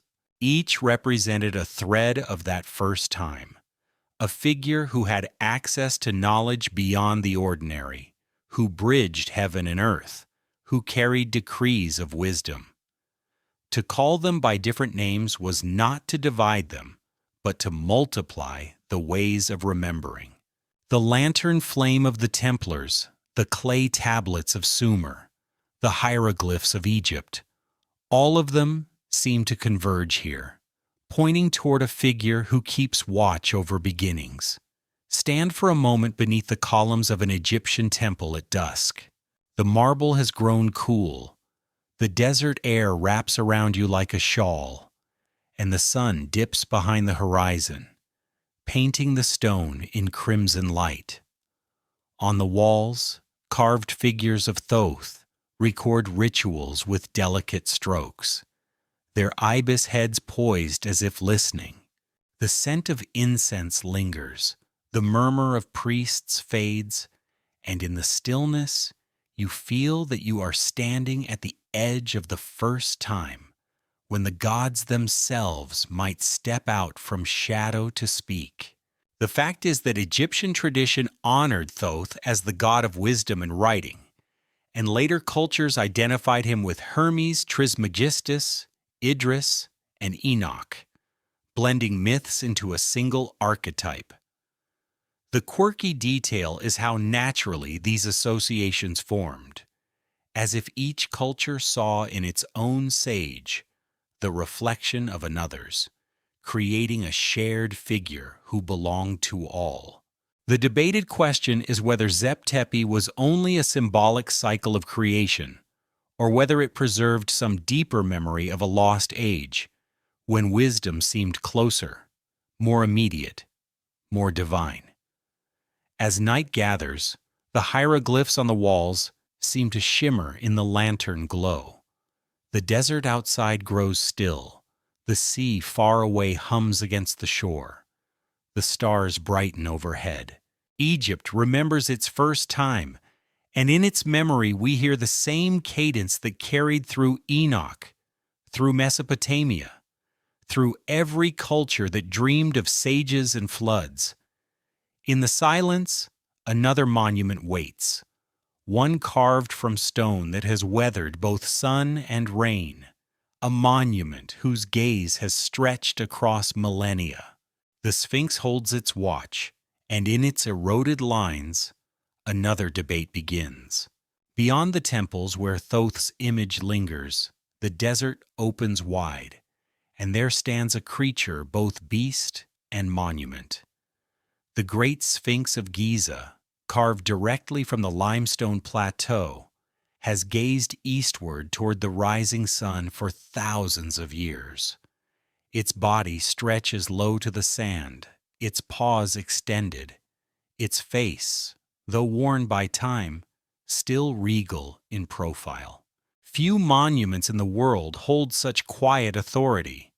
When you stand before it, the wind moving grains of sand across its flanks, you feel as though it has been watching forever. The mainstream account of the Sphinx is clear. It was carved during the Old Kingdom of Egypt, around 2500 BCE, in the reign of Pharaoh Khafre, who also built the second pyramid of Giza. Its head is thought to bear his likeness, a king's face crowned by the Neme's headdress. The temple complex around it aligns with the causeway that leads to Khafre's pyramid, tying the Sphinx firmly to that dynasty's grand vision of stone. In this view, the Sphinx is not a riddle of lost epics, but a royal statement, a guardian of the necropolis, part of a coordinated architectural plan, testimony to the skill and ambition of the Fourth Dynasty. And yet, there are details that trouble the neatness of this account. The Sphinx bears scars that seem out of place in the desert. Deep vertical fissures run down its sides, patterns of erosion that look to some geologists more like the work of rain than of wind or sand. But rain in such measure has not fallen on the Giza Plateau since long before the Old Kingdom, perhaps not since the end of the last ice age. If the weathering truly came from precipitation, then the Sphinx may have stood exposed during a time when Egypt's climate was wetter, thousands of years earlier than Khafre. This is the debated question that has stirred minds for decades.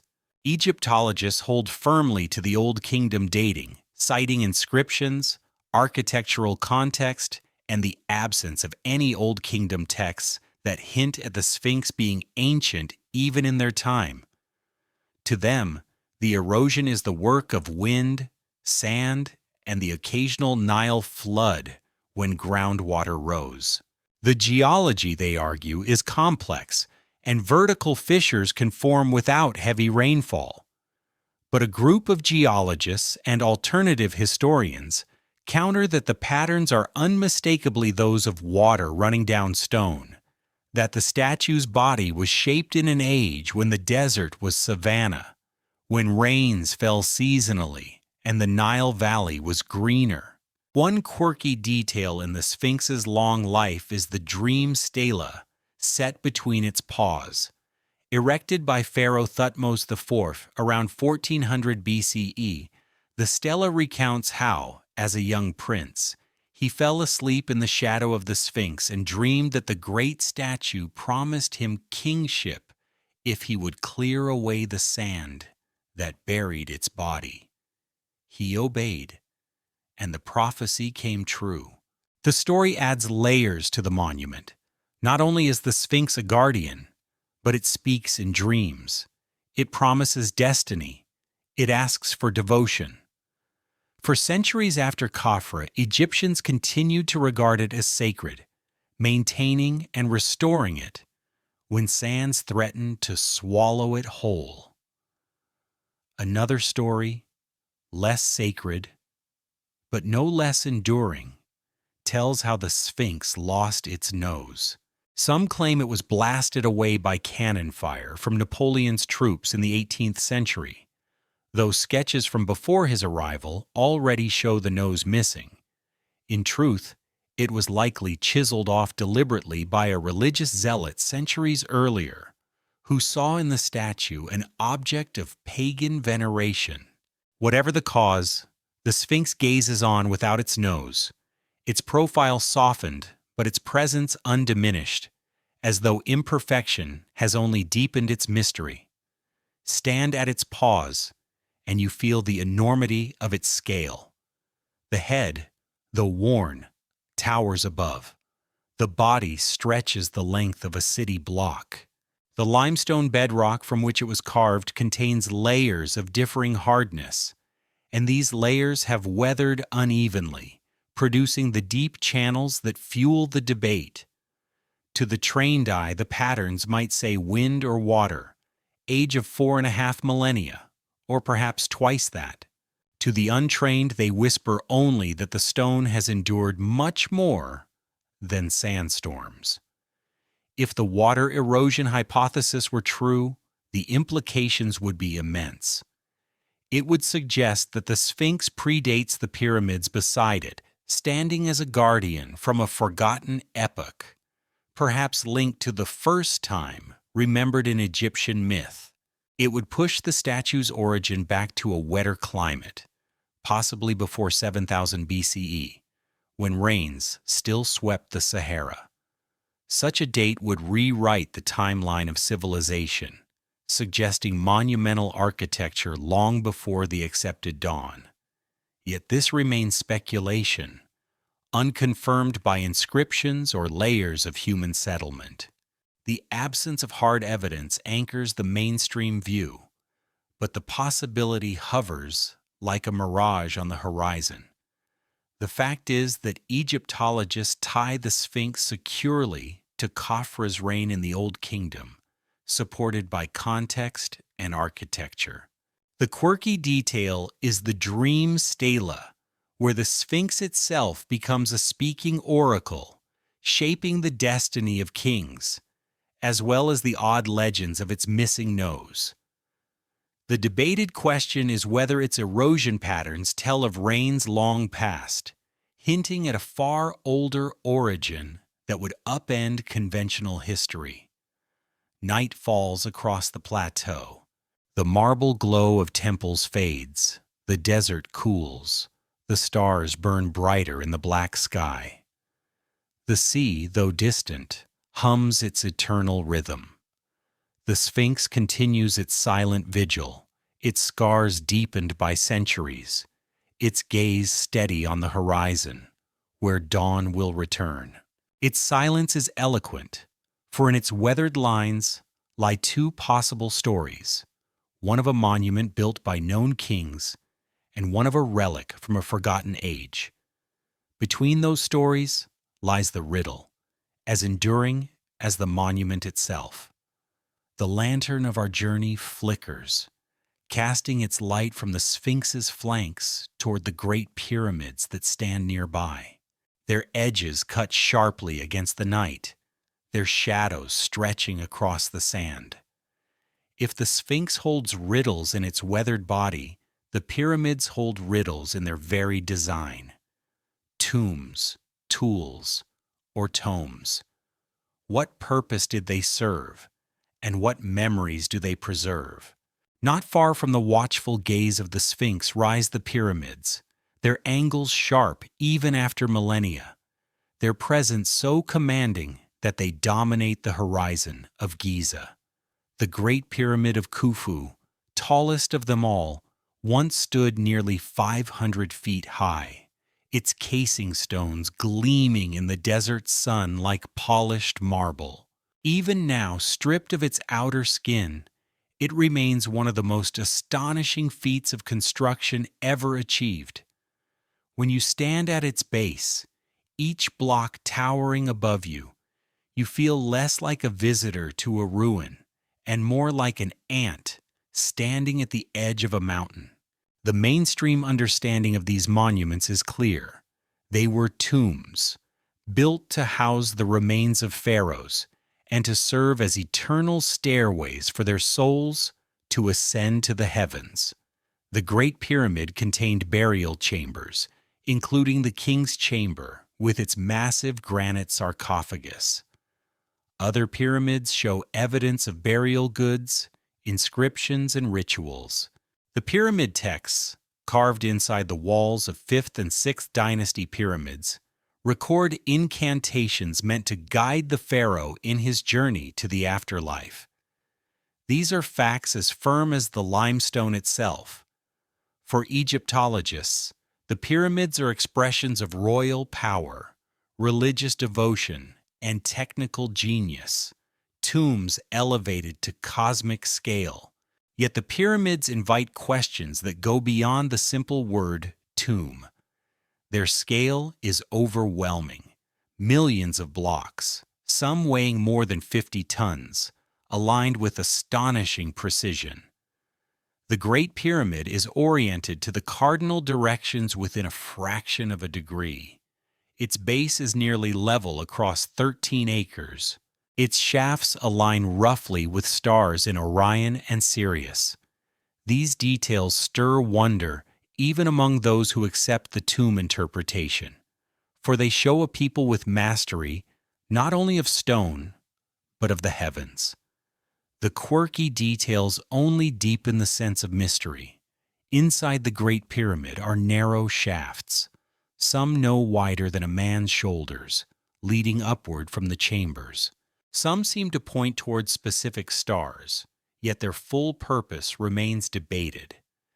In the 1990s, a small robotic rover was sent into one of these shafts, and it found a limestone block fitted with copper pins, as though it were a tiny sealed door. Beyond it, cameras revealed another chamber, and beyond that, perhaps more. The pyramid still holds secrets in its depths, chambers yet unopened after 4,500 years. Legends have long grown around these anomalies.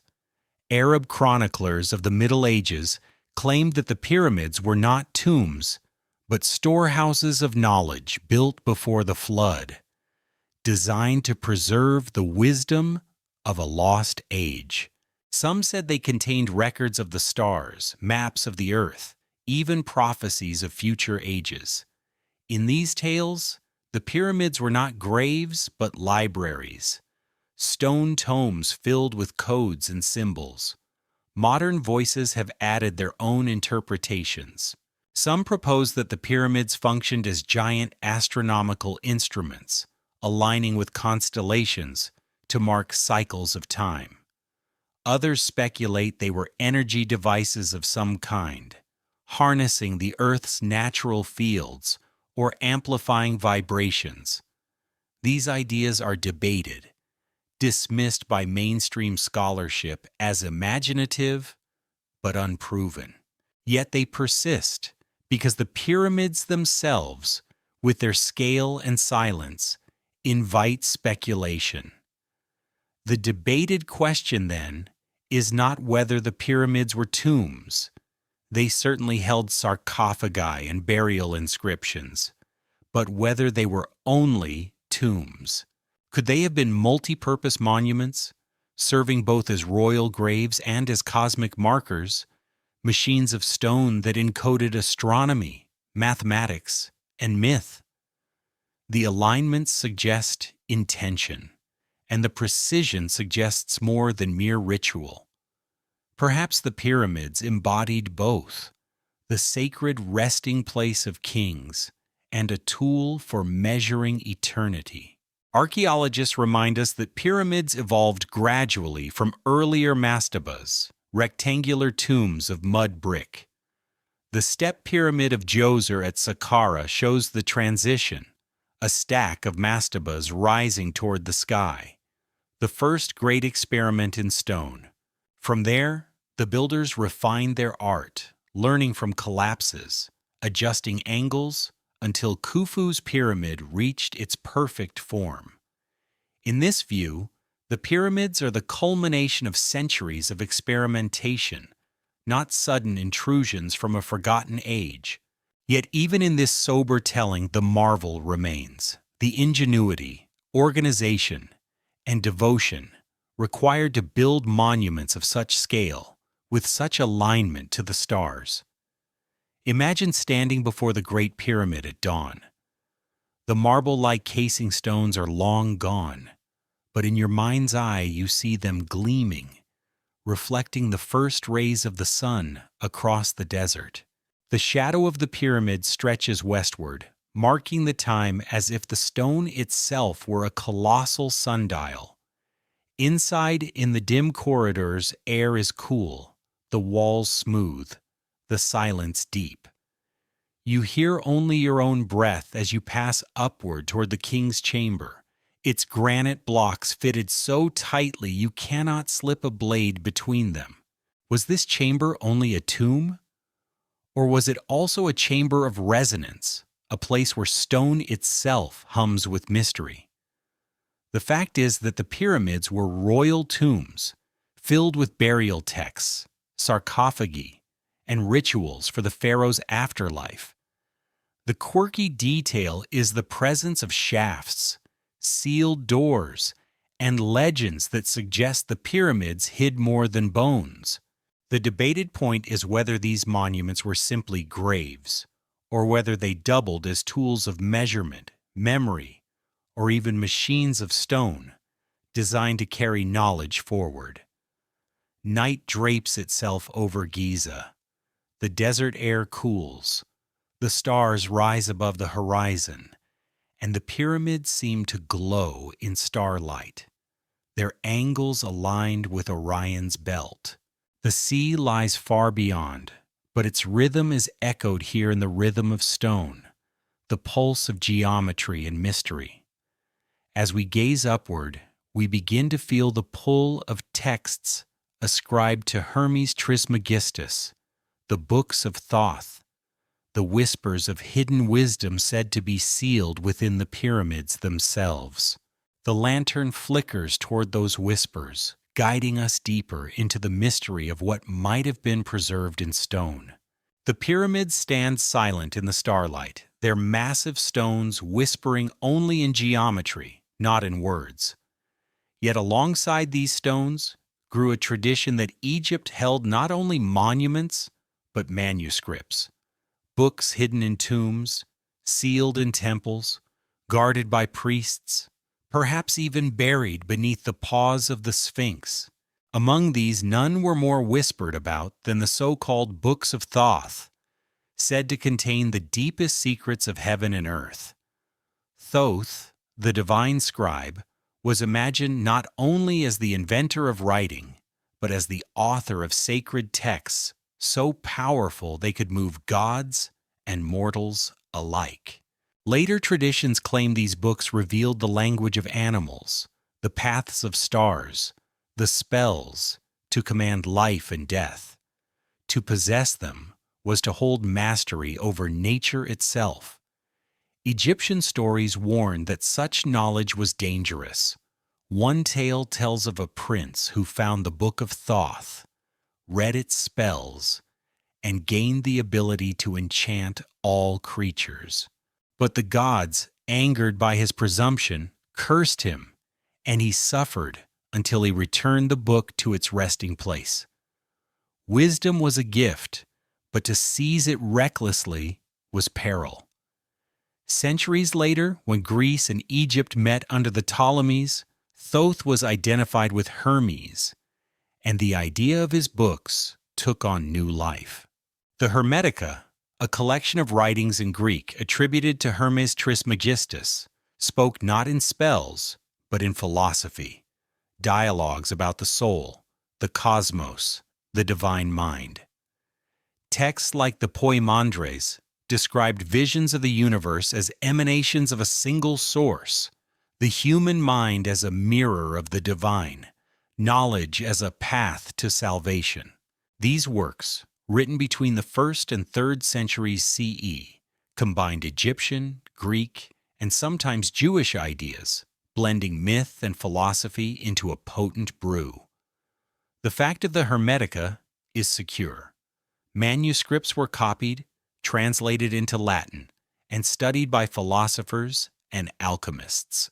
In the Renaissance, Thinkers like Marsilio Ficino and Giordano Bruno saw in them the Prisca Theologia, the ancient theology believed to precede all religions. They were convinced these texts carried wisdom from the dawn of time, preserved through Egypt and handed down like a secret flame. Though modern scholarship dates them to the Hellenistic and Roman periods, their aura of antiquity never faded. To readers hungry for ancient truths, Hermes Trismegistus was the sage who stood beside Moses and Plato, his words ringing from the first time itself. The quirky side of the story lies in the persistent legends of hidden libraries.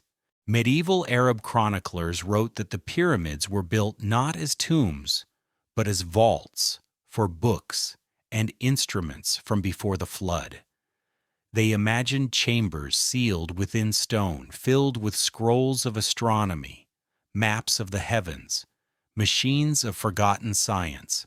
Some said that Alexander the Great himself found such treasures, or that Caliph al-Mamun broke into the Great Pyramid in search of them. Even in modern times, explorers have whispered about secret chambers under the Sphinx, storing records of Atlantis or of primordial civilizations. None of these have been proven, but the persistence of the story suggests something deeper, an intuition that stone was not built only to guard bodies, but also to guard words. This is where the Templars return as a bridge. Centuries after the Hermetica had circulated, when medieval Europe was hungry for lost knowledge, stories grew that the Templars too had encountered forbidden texts. Their presence in Jerusalem, their rumored excavations beneath the Temple Mount, their sudden rise in wealth and power, all of it fed the imagination that they had found books of Thoth or fragments of Hermetic wisdom, smuggled across seas and stored in their commanderies. There is no evidence of such discoveries, yet the idea persists because it fits the pattern. The guardians of treasure might just as easily have guarded texts. The Templar vault becomes the medieval echo of the Egyptian library, a symbol of continuity between the first time and later ages. The debated question is whether any such books of Thoth ever existed in Egypt as physical texts. Some scholars argue that references to them are symbolic, that Thoth's books meant the rituals, hymns, and spells preserved in temple walls and papyrus scrolls. Others believe there may indeed have been collections of writings that were lost when libraries burned, from the House of Life in Egyptian temples to the Library of Alexandria. The Hermetica we have are real, but they are late creations, shaped by Greek philosophy. The mythical books of Thoth remain elusive, shimmering like heat over desert stone. Stand now at the threshold of an Egyptian temple at night. The hieroglyphs glow faintly in lantern light, columns rise like a forest of stone, and silence presses heavy in the air. You imagine shelves of papyrus hidden within chambers, texts rolled and sealed, inked with the wisdom of priests who listened to stars and measured the Nile. Somewhere beyond, perhaps beneath sand or stone, you picture a vault no archaeologist has yet touched. The Sphinx rests nearby, its paws stretched before it, as though guarding not only the plateau, but a secret below. Whether real or only imagined, the idea of hidden books persists, as persistent as the desert wind. The fact is that the Hermetica survive, written in Greek, copied into Latin, influencing philosophy, alchemy, and science for centuries. The quirky detail is the wealth of legends about hidden libraries in pyramids or under the Sphinx, tales that refuse to die. The debated question is whether these legends mask real losses, papyrus burned, temples looted, or whether they are dreams projected onto stone, a longing to believe that wisdom once given has never truly been lost. As the night deepens, the desert grows colder, the stars sharpen overhead, and the pyramids loom as dark silhouettes against the sky. The sea lies far beyond, but its rhythm echoes in the steady pulse of speculation. In the flicker of the lantern, the words of Hermes Trismegistus seem to drift across time, joined by whispers of Enoch and Idris, carried perhaps in imagination by Templar ships. Yet behind these echoes lies a warning. Knowledge may be gift or curse. Wisdom may heal or destroy. The next chapter of the story will remind us that forbidden knowledge always carries a price, whether it is fruit, fire, or the secrets of the Watchers themselves. The desert night carries a chill now, and the lantern flame trembles, as though it too remembers old stories of light stolen and fire given. For as long as human beings have told tales, they have spoken of knowledge that is both gift and danger, knowledge seized or bestowed against the will of the divine. These stories echo across cultures, so familiar that they seem to belong to a single pattern, repeated with different symbols. Fruit in one land, fire in another, heavenly decrees in yet another. Each telling reminds us that wisdom may carry a price. The best known of these is the tale of a garden. In the book of Genesis, the first humans walked in Eden, a place where rivers flowed, and every tree was pleasing to the eye. But one tree was forbidden, the tree of the knowledge of good and evil. The serpent tempted, the fruit was taken, and in that act came both awakening and exile. Their eyes were opened. They saw themselves naked. They knew shame. They knew choice. And with that awakening came the sentence, toil, pain, mortality. To gain knowledge was to lose innocence, to be cast out of the garden into a harsher world. The story has been told as tragedy, as warning, and sometimes as the birth of true humanity. The Greeks told their own version in the tale of Prometheus. When the gods withheld fire from mortals, Prometheus stole it, carrying a flame hidden in a hollow stalk. He gave it to humans, and with it came warmth, cooking, crafts, and eventually metallurgy. Fire was the root of civilization, the spark that made cities possible. But the gift was theft, and the punishment was severe. Zeus chained Prometheus to a rock, where an eagle tore at his liver by day, the wound healing each night to be reopened again. Knowledge was a blessing for humanity, but a torment for the giver. The echo of Eden resounds here, the cost of wisdom, the punishment for transgression, the double edge of enlightenment. And in the book of Enoch, the Watchers too are punished for sharing secrets. They descended from heaven, bound themselves to human women, and taught forbidden arts. They revealed metallurgy, how to forge swords and armor, how to sharpen weapons. They taught enchantments and charms, the knowledge of the stars, the signs of the earth. To some, these were gifts of civilization. To others, corruptions that led to violence and vanity. For their transgression, the Watchers were bound in darkness, awaiting judgment. Again the pattern emerges.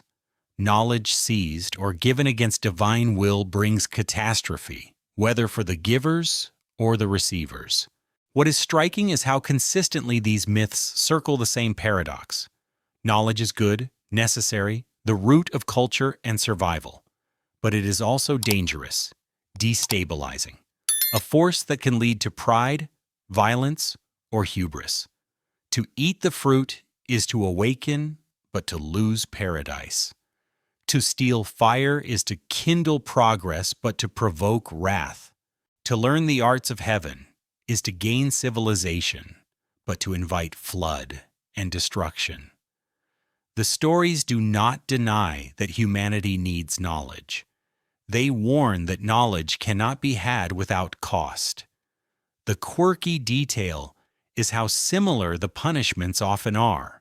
Prometheus chained, the Watchers bound, Adam and Eve exiled, Pandora loosing evils from her jar after a forbidden act. Each myth punishes not only the transgressor, but humanity as a whole. It is as though ancient cultures intuited that knowledge, once released, cannot be contained. When fire is stolen, everyone warms themselves by it, even as the thief suffers. When fruit is eaten, all descendants live in exile.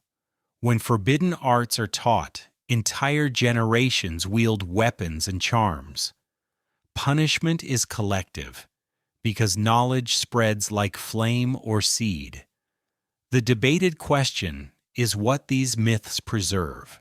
Are they allegories about the limits of human ambition, warnings not to grasp at what belongs to gods?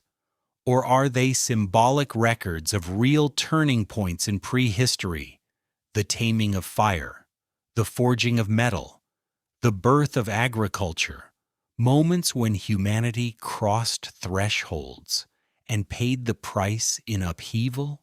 Fire gave warmth, but also war. Agriculture gave surplus, but also inequality and labor. Metallurgy gave tools, but also swords. Each advance carried both promise and peril, a blessing shadowed by burden. Perhaps the myths were humanity's way of remembering that double edge, of encoding the truth that every leap forward leaves behind an innocence that can never return. Some have even speculated that the myths hint at something more: encounters with teachers from outside, whether gods, angels, or visitors of another kind, whose gifts altered the course of human history. The Watcher's descent has been read as metaphor, but also as memory. Prometheus, a god who sided with mortals against Zeus, has been seen as an echo of a benefactor punished for breaking a higher law. These interpretations remain debated, yet they remind us that myths live precisely in the space where memory and imagination meet, where history blends with dream. Stand with me for a moment at the edge of a fire-lit camp in prehistory. The stars glitter above. The desert stretches cold and vast. The sea murmurs in the distance. Around the flames sit our ancestors, eyes reflecting the glow, hands learning to shape tools, to cook food, to write in smoke the first lines of culture. Somewhere in their memory, perhaps, is the sense that this flame was forbidden, that it was a gift too large for mortals. Yet they hold it anyway, because to be human is to reach for what is beyond, even knowing the cost. The fact is that myths across cultures preserve stories of forbidden knowledge: Eden's fruit, Prometheus's fire, the Watcher's arts. The quirky detail is the similarity of the punishments, the way knowledge spreads even as it curses. The debated question is whether these stories are allegories about moral boundaries, or symbolic memories of real technological leaps that transformed human life forever. As the night deepens, the flame before us flickers low. It mirrors the lantern we have carried through marble halls and desert sands, and the fire Prometheus once stole. Beyond the campfire, the stars shine bright, constellations waiting to be mapped. For the next turn of our story leads us upward, to the heavens traced in stone, to temples and monuments aligned with Orion and Sirius, to the star maps that civilizations carved into earth as if to remind us always to look above. After the flame of Prometheus and the forbidden fruit of Eden, the gaze of humanity lifted upward, away from Earth's toil and into the heavens. For across time and continents, people have not only told stories of gods and floods, but also carved the sky itself into stone. From deserts to jungles, from islands to high plateaus, monuments were built with an eye to the stars, as though civilization itself were a map meant to reflect the heavens. In Egypt, the pyramids of Giza rise with angles so precise that their placement seems to mirror Orion's belt. Scholars have long debated the intention. Did the builders consciously align Khufu, Khafra, and Menkaure with the three stars of Al-Nitak, Al-Nilam, and Mintaka? The shafts of the Great Pyramid point roughly to Orion and Sirius, stars associated with Osiris and Isis, deities of rebirth. Each dawn, Sirius heralded the flooding of the Nile, the life-giving cycle on which Egyptian civilization depended. For them, the heavens were not distant but intimate, woven into the rhythm of river and harvest. Across the ocean in Mesoamerica, the pyramids of Teotihuacan stand in solemn silence, their grand avenue of the dead aligned with celestial cycles. The Pyramid of the Sun is oriented toward the setting sun on a particular day of the year, and the entire city reflects astronomical planning. Later, the Maya refined this further, building observatories like El Caracol at Chichen Itza, where windows framed the movement of Venus.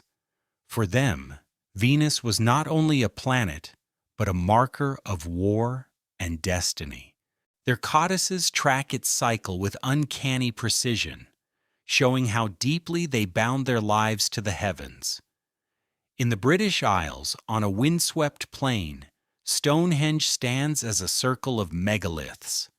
Its stones align with the solstices. At midsummer, the sun rises over the heel stone, casting a line into the heart of the circle. At midwinter, the sun sets between stones in the opposite direction. These alignments turned the circle into a calendar of stone, guiding festivals and agricultural rhythms. The builders, working thousands of years before written history in Britain, created not only a monument, but a cosmic instrument. Further back still, in southeastern Turkey, lies Göbekli Tepe, a site that predates Stonehenge by millennia. Carved around 9600 BCE, its great stone pillars are adorned with animals and abstract symbols. Some researchers suggest alignments with constellations, though this remains debated. If true, it would show that even at the dawn of settled life, humans looked to the stars and sought to fix their patterns in stone. The sheer antiquity of Göbekli Tepe challenges assumptions about when complex astronomy began, hinting that star lore may stretch further into prehistory than we once thought. The quirky details of these monuments are scattered across the globe.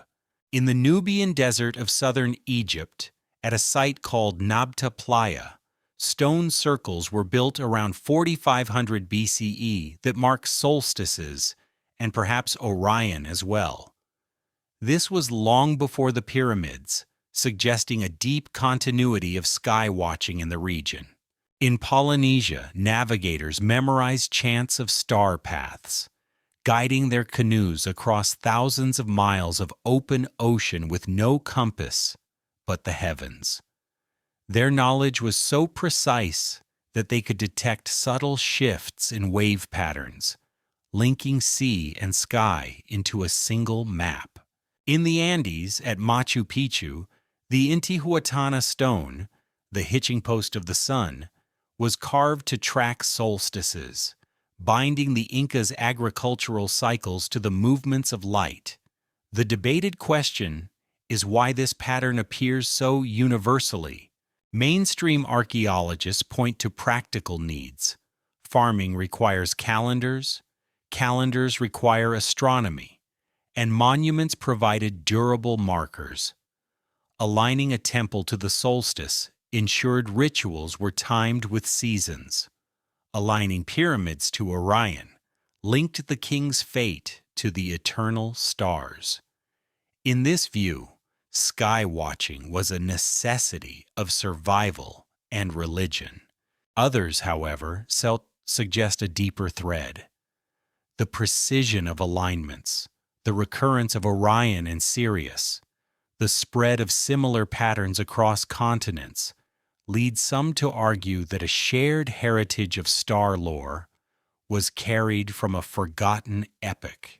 Perhaps, they say, survivors of ancient catastrophes passed along knowledge of the skies, embedding it in monuments to ensure it would not be lost. The monuments, then, are not only calendars, but messages, reminders to look upward, to remember a cosmic order beyond the earth. Stand for a moment at dawn before one of these sites. At Giza, the pyramids loom against a paling sky, the stars of Orion fading as Sirius brightens with the sun's approach. At Stonehenge, the first light of midsummer pours over the heelstone into the circle, a golden line binding heaven and earth. At Teotihuacan, shadows lengthen down the avenue of the dead, echoing cycles older than empires.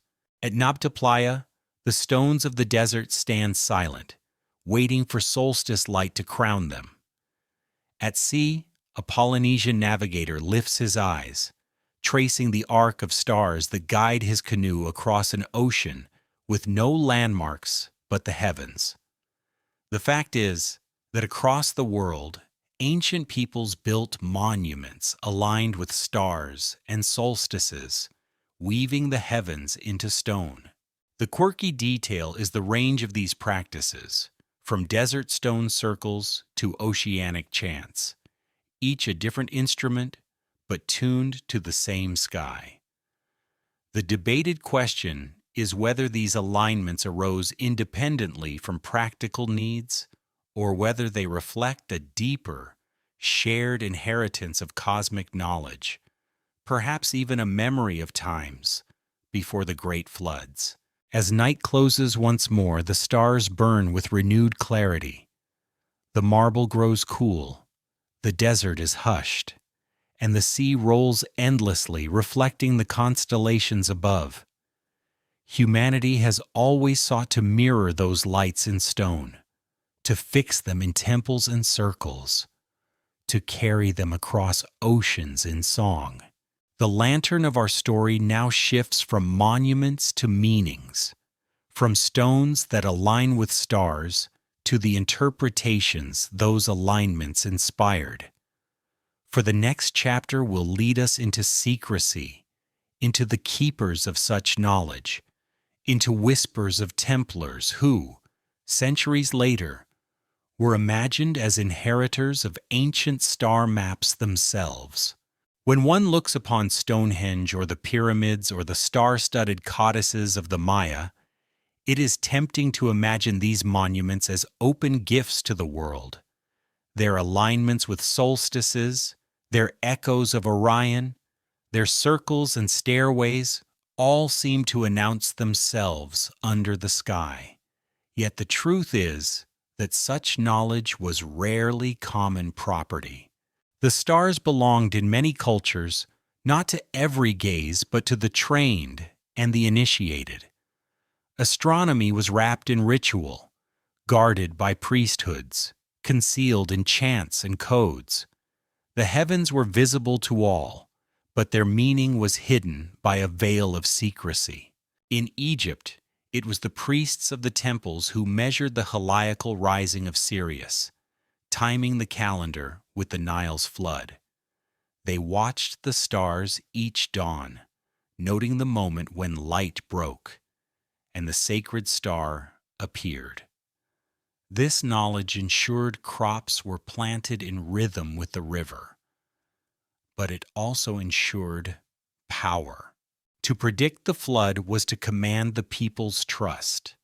The priesthood guarded this knowledge carefully, embedding it in rituals and hieroglyphs, revealing only what reinforced their role as intermediaries between gods and men. In Mesopotamia, the Babylonians developed intricate records of celestial omens. They tracked eclipses, conjunctions, and star movements, inscribing them in vast series of tablets.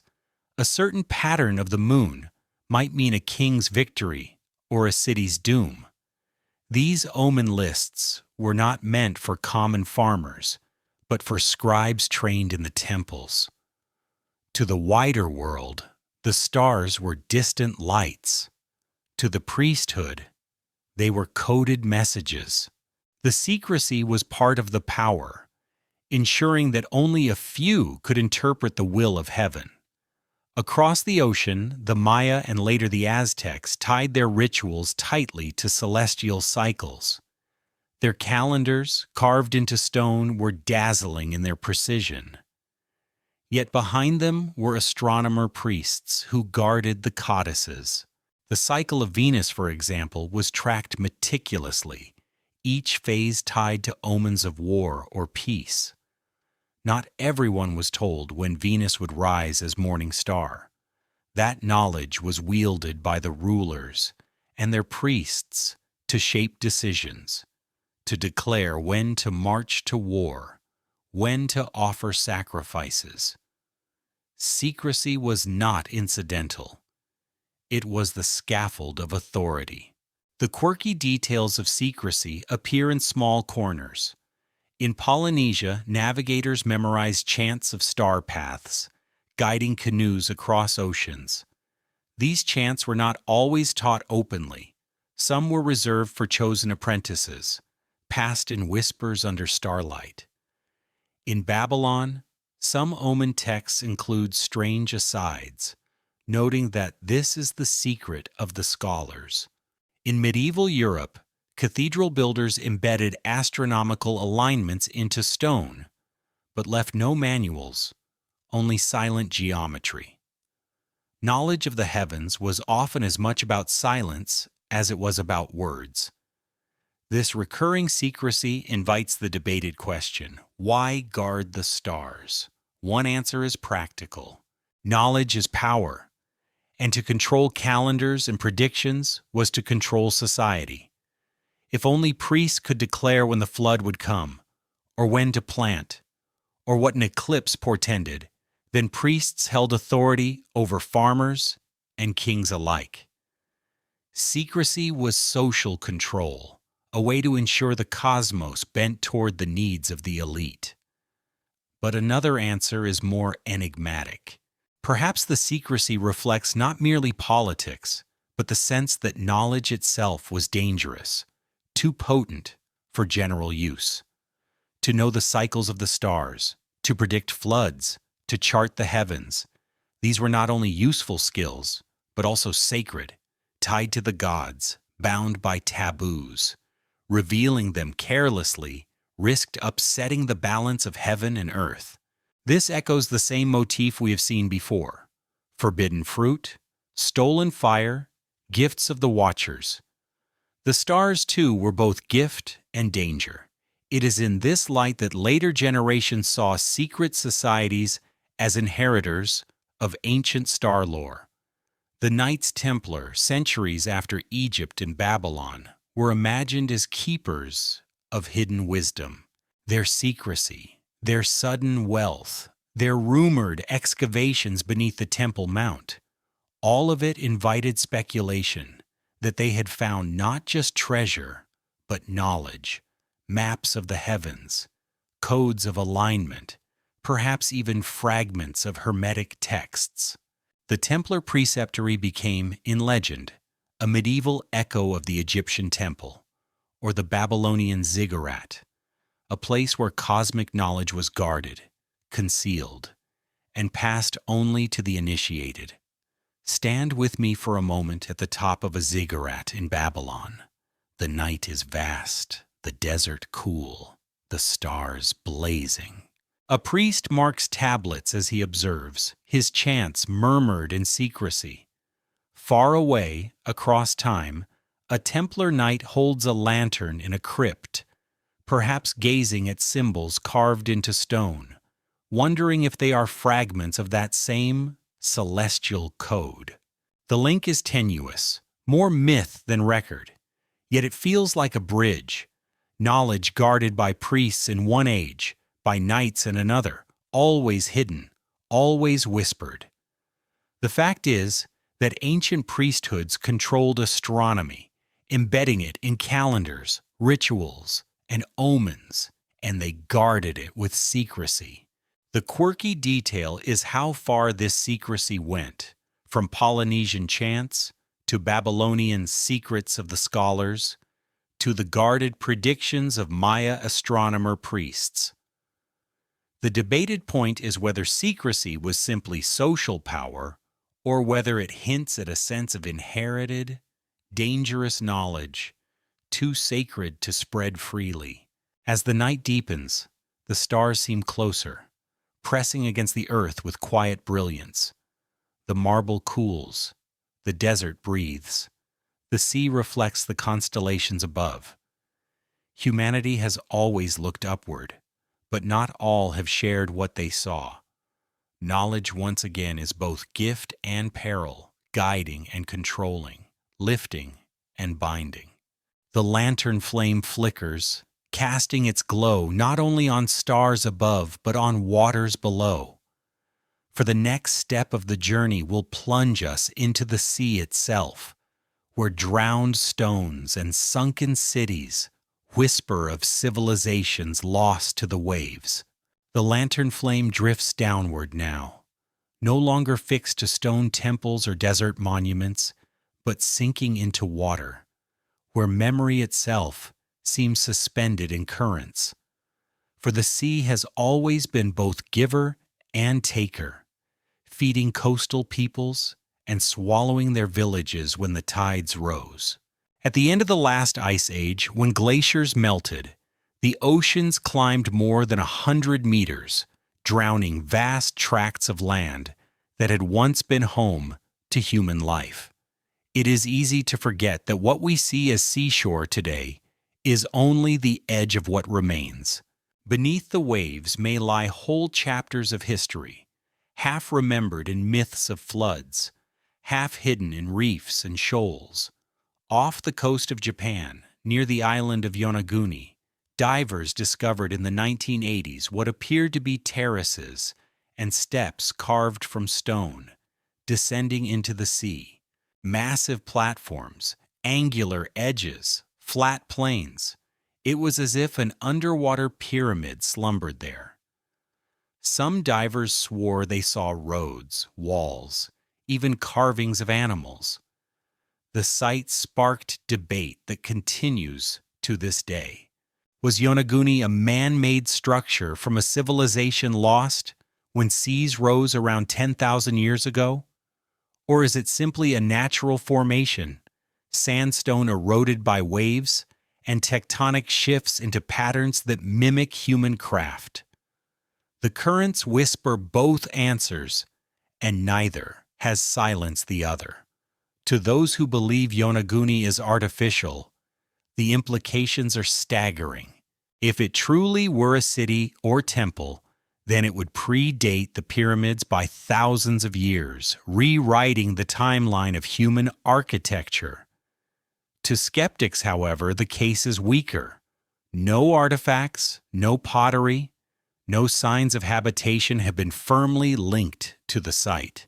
Erosion, they say, can carve steps and platforms just as surely as chisels can. The debate remains submerged, unresolved, like the ruins themselves. Across the world, in the Bahamas, lies the Bimini Road, a line of rectangular stones beneath shallow water, stretching for hundreds of meters. Discovered in the 1960s, it seemed to some like a paved road or seawall, evidence of a civilization drowned beneath the Atlantic. At the time, believers in Atlantis seized upon it, seeing in those blocks the long-sought gateway to Plato's sunken city. To geologists, however, the stones are natural beach rock, fractured and aligned by currents, their neatness a trick of nature rather than design. Yet the romance of the Bimini Road persists. Fishermen tell of unusual fish that swarm there, of currents that feel different. Divers recall the uncanny sense of swimming across an ancient avenue. Even when science leans toward geology, the imagination swims toward myth. India, too, has its drowned memories. Off the coast of Gujarat, near Dwarka, divers have found submerged walls and streets, suggesting an ancient city now claimed by the sea.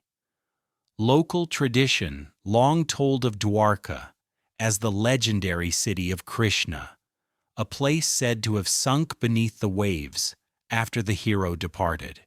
For centuries it was thought only myth, yet sonar surveys and dives revealed structures consistent with habitation, pottery shards dated thousands of years old. Whether it is the Dwarka of legend or another settlement, it confirms what the sea level record already shows, that the ocean has swallowed cities, leaving myths to bear their memory until archaeology can catch up. The quirky side of these discoveries lies in how quickly legends attach themselves. Yonaguni is linked to Mu, the hypothetical lost continent of the Pacific. Bimini is tied to Atlantis, a story first told by Plato in his dialogues Timaeus and Critias. Dwarka becomes not only an archaeological site, but a sacred city verified by the sea itself. In each case, myth fills the gaps that evidence cannot yet close, as though the human mind cannot resist populating the deep with memories. Fishermen around Yonaguni long told tales of unusual currents, strange shapes on the seabed, long before divers confirmed anything. Locals in the Bahamas spoke of paved shallows before Atlantis enthusiasts arrived. Myths hovered like lanterns, waiting to be lit by discovery.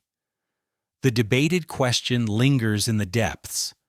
Are these sites evidence of forgotten civilizations drowned by post-Ice Age floods? Or are they natural formations later draped in story? Yonaguni's sharp edges might be geological fractures.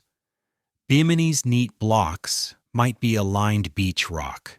But the timing of sea level rise is indisputable. Around 10,000 years ago, vast areas of coastline vanished underwater. Whatever monuments or villages stood there would indeed have been drowned. The myths of floods and lost cities could be memories of that drowning, carried by oral tradition across generations until they emerged as tales of Atlantis, Dwarka, or Mu. Stand for a moment with a diver beneath the waves at Yonaguni. The light filters down in shafts, the water cool, the current steady. Before you rise terraces of stone, their angles crisp, their surfaces worn smooth. You reach out to touch a ledge, and it feels like carved steps leading nowhere, descending into darkness. Was it temple, fortress, or simply the artistry of geology? You cannot say. But the sense of strangeness lingers, as though the sea itself guards a memory it will not surrender easily. The fact is that global sea levels rose dramatically after the Ice Age, drowning countless coastal settlements. The quirky detail is how legends like Mu, Atlantis, and Krishna's Dwarka attach themselves so swiftly to real or debated underwater sites.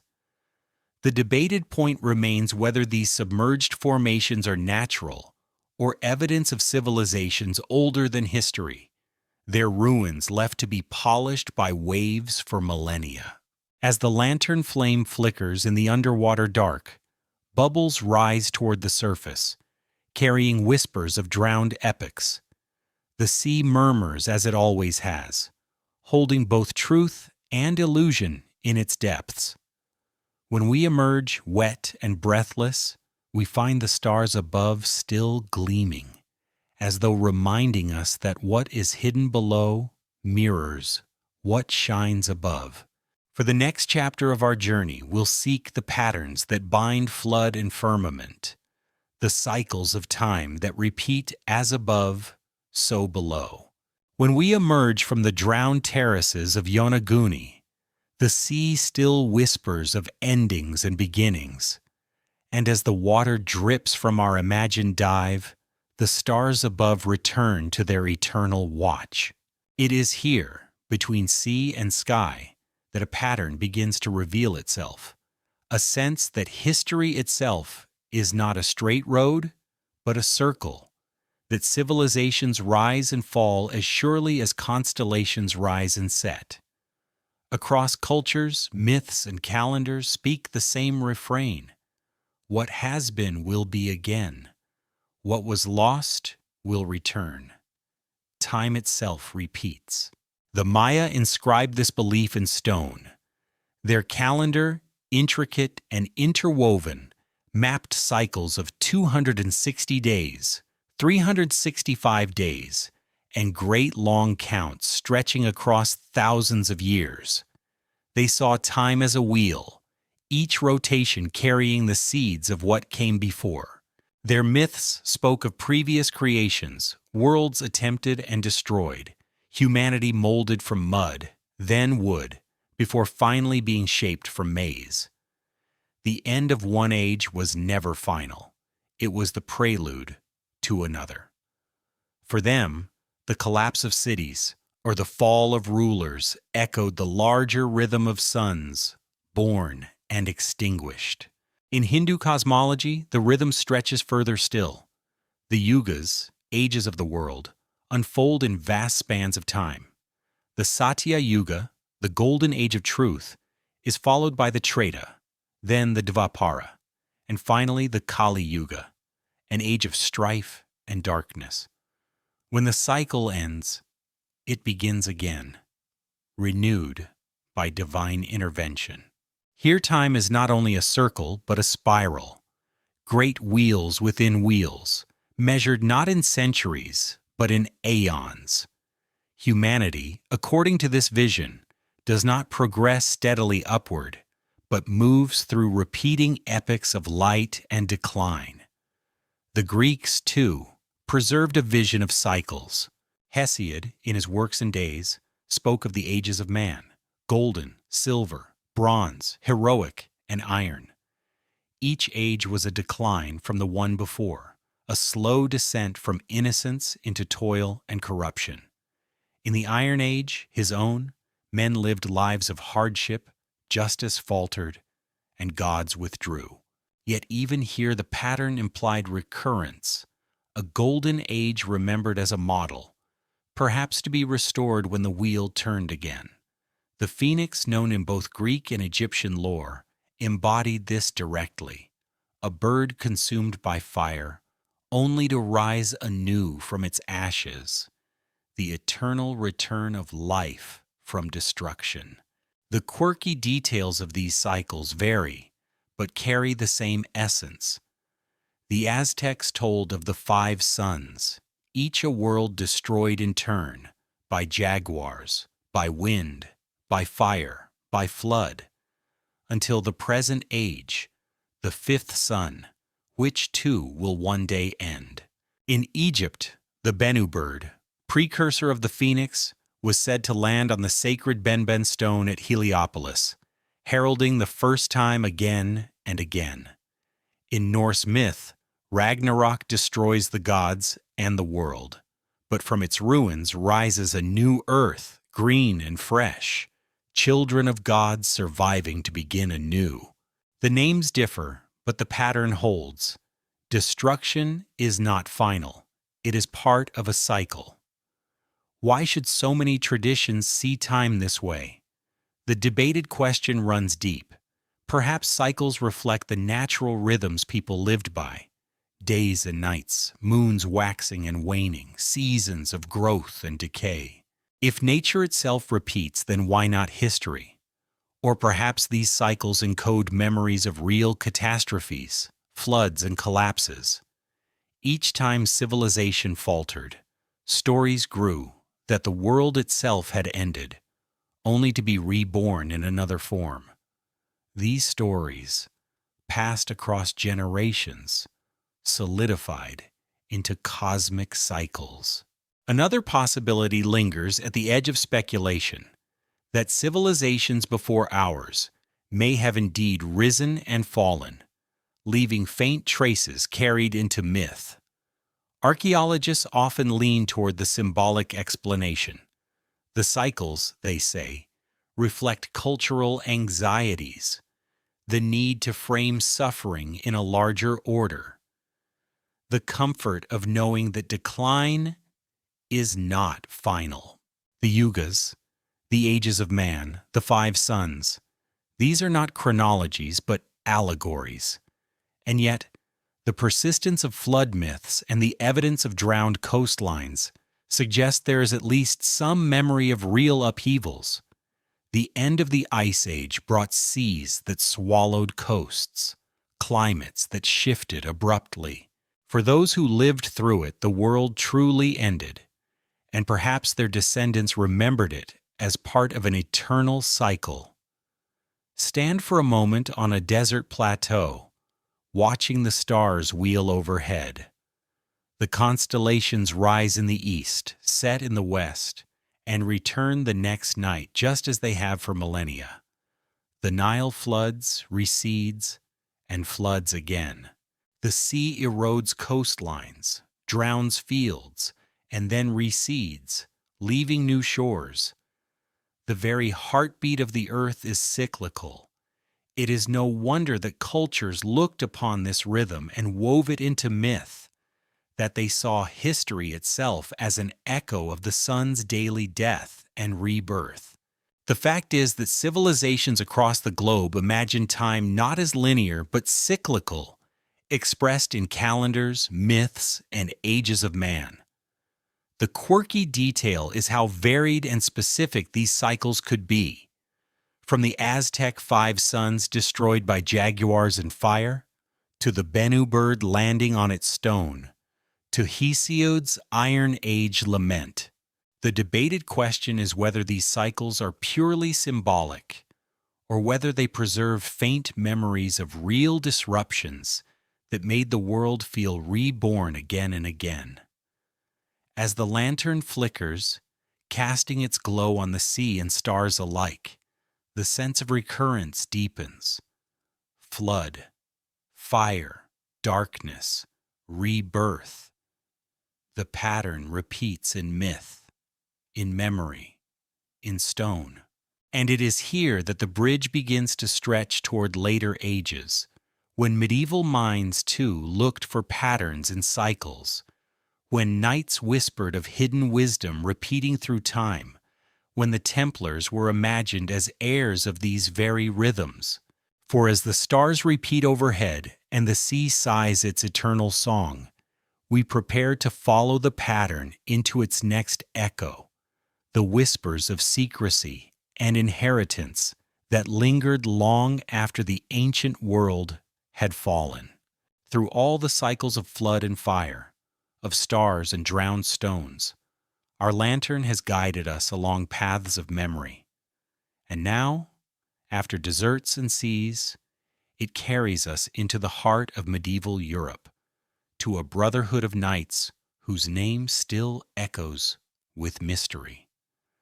The Knights Templar, in their white mantles marked with a red cross, were born of the Crusades.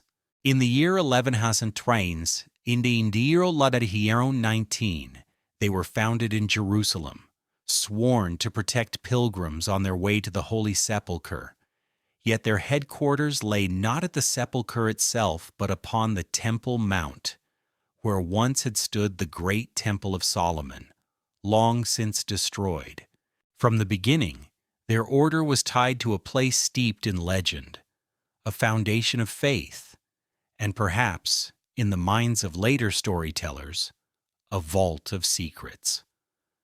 The fact of their history is well known. Endorsed by the church, supported by kings, they grew rapidly into one of the most powerful orders of the medieval world. They were warriors, bankers, builders, pilgrims, and landowners. Within less than 2 centuries, their influence stretched across Christendom. But it is not only their public power that haunts imagination, it is the silence, the secrecy, the gaps in record that invite whispers. Among the most enduring of these whispers is the claim that, in those early years when their quarters were within the Temple Mount, they excavated beneath the ruins.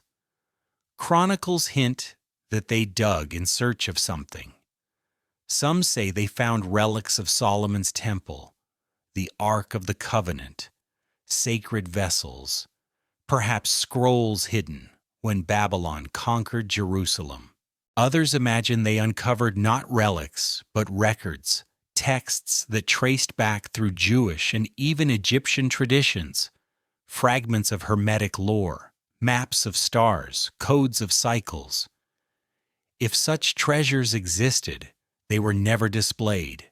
But when the Templars emerged from those years, their fortunes rose as though touched by hidden fire. The quirky detail that fuels this legend is the speed of their ascent. From a small band of knights, they became wealthy beyond comparison. They developed a system of banking, issuing letters of credit to pilgrims that functioned much like modern checks. They held castles across Europe and the Holy Land, their coffers filled, their prestige immense. To many, this seemed too sudden, too mysterious to be explained by mere donations and discipline. Surely they must have discovered something beneath the Temple Mount, something that gave them knowledge as much as gold. And so, in the centuries that followed their downfall, the Templars became a vessel for every rumor. Some said they had learned secret rites from the East, mingling with Sufi mystics, or inheriting wisdom from Jewish Kabbalists. Others claimed they had carried relics back to Europe, hidden in chapels like Rosslyn in Scotland. Still others spun the tale that they had found proof of ancient civilizations, texts that traced back to the first time, knowledge once guarded by priests of Egypt, now passed to knights of Christendom. In this way, the Templars became not only warriors of faith, but bridges across ages, links between the myths of Sumer and Egypt and the medieval imagination. The debated question, of course, is whether any of this is true. Scholars remind us that no evidence confirms excavations under the Temple Mount. No relics or scrolls survive to prove discoveries. Their wealth can be explained by donations, by papal support, by their clever management of banking. Their secrecy was no greater than that of other monastic orders. Yet the legends persist, perhaps because they answer a hunger to believe that the wisdom of the ancients was not entirely lost, that somewhere it was preserved, waiting for the right guardians. It is in this hunger that the Templars stand as a medieval reflection of much older themes. They echo the Watchers, who gave forbidden arts, Prometheus, who brought fire, Hermes, who whispered philosophy, Thoth, who penned his books.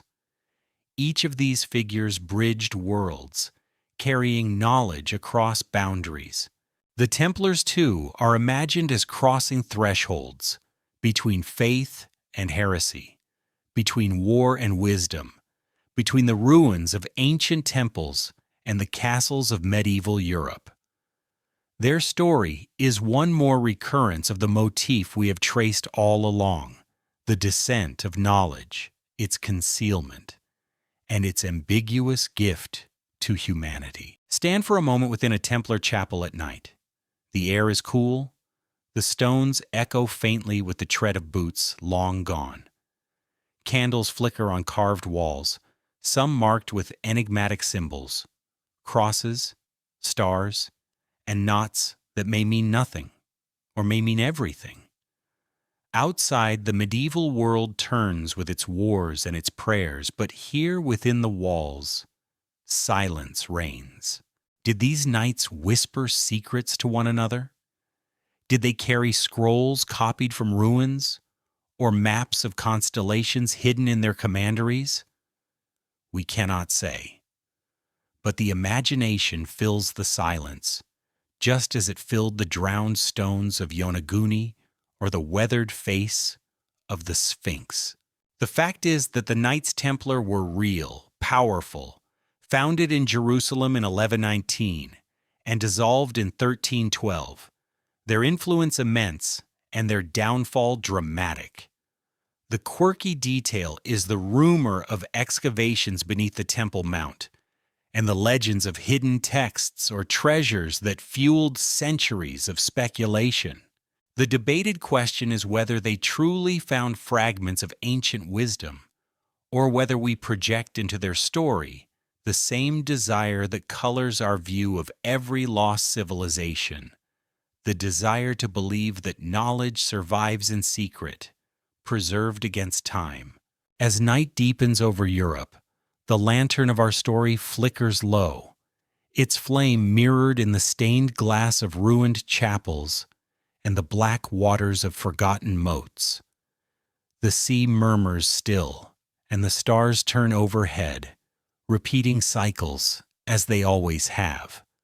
The Templars stand at the threshold of myth and history, bridges imagined between the ancient and the medieval, and as the flame wanes, it carries us toward the last turn of our journey, to the quiet wind-down, where all motifs converge, steel and marble, fire and water, stars and cycles, settling into silence. The lantern that has carried us across deserts, seas, and centuries burns low now. Its flame trembles gently, casting a last glow upon stone and sand, upon marble and mist. We have followed its light through gardens of forbidden fruit and across plains where giants walked, through the streets of Uruk where scribes pressed clay, through temples of Egypt where gods wrote in hieroglyphs, across waters where drowned stones whisper of lost cities, beneath stars that turn endlessly, inscribing cycles in the heavens. And we have carried that light into the halls of the Templars, where knights stood as bridges in the long story of memory. Now, as the night deepens, the flame draws down, and all these voices settle into silence. The sea murmurs in the background, steady and eternal. It has been with us all along, lapping at the shores of the Black Sea where floods reshaped the land, rolling against the Bahamas, where Bimini stones lie beneath the waves, swirling around Dwarka, where temples slipped into the tide. The sea is the great archive, holding fragments of every age, guarding them in darkness. Tonight it hums softly, not with secrets but with reassurance, like a lullaby stretched across the world. Its rhythm slows the breath, soothes the mind, invites rest. The desert lies quiet too, its sands cooled by night. Once it rang with chisels carving sphinx and pyramid, or echoed with chants beneath starlight as priests measured Sirius. Now it is still, vast and calm, the air cool against the skin, the horizon blurred in shadow. The desert has always been a place of endurance, where stone remembers what people forget. Tonight, it offers its silence as comfort, a wide embrace of emptiness where worries dissolve into starlight. The stars themselves shine clear, circling as they always have. They have guided builders and sailors, priests and poets. They aligned the stones of Stonehenge, the pyramids of Teotihuacan, the temples of the Maya, the circles of Nabta Playa. They whispered to Polynesian navigators who crossed oceans with chants of constellations. They mapped themselves in myths, the hunter Orion, the dog Sirius, the phoenix rising again. Tonight they shine simply as lights, steady and eternal, twinkling softly above. Their cycles promise continuity, reminding us that even in endings, beginnings wait. And within these cycles stand the stories of humanity. Enoch walking with God, lifted into mystery. Prometheus bound, his fire still burning in our hearths. The watchers teaching arts they should not share.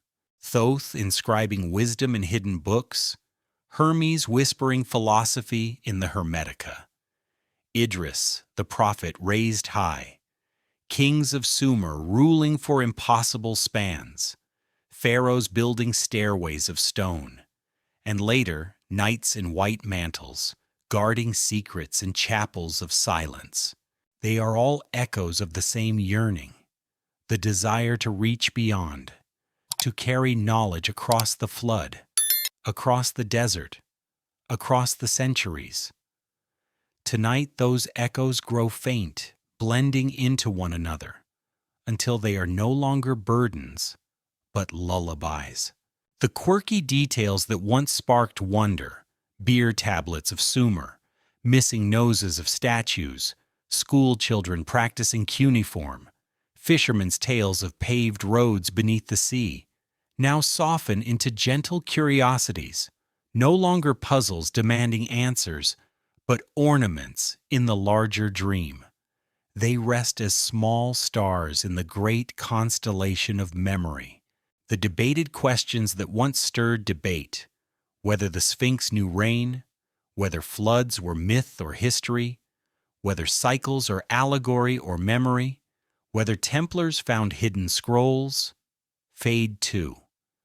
Their urgency dissolves in the hush of night. They remain open as they always have been, but in this hour they do not ask for solutions. They ask only to be carried like driftwood on the tide, floating into dreams. The flame of our lantern grows smaller still, its light soft and golden. It touches the marble one last time, glinting faintly as though the stone itself holds warmth from ages past. It brushes the desert, where sand shivers gently in the night breeze. It reflects on the sea, where ripples spread outward, calm and endless. It glimmers in the steel of knightly swords, now sheathed and silent.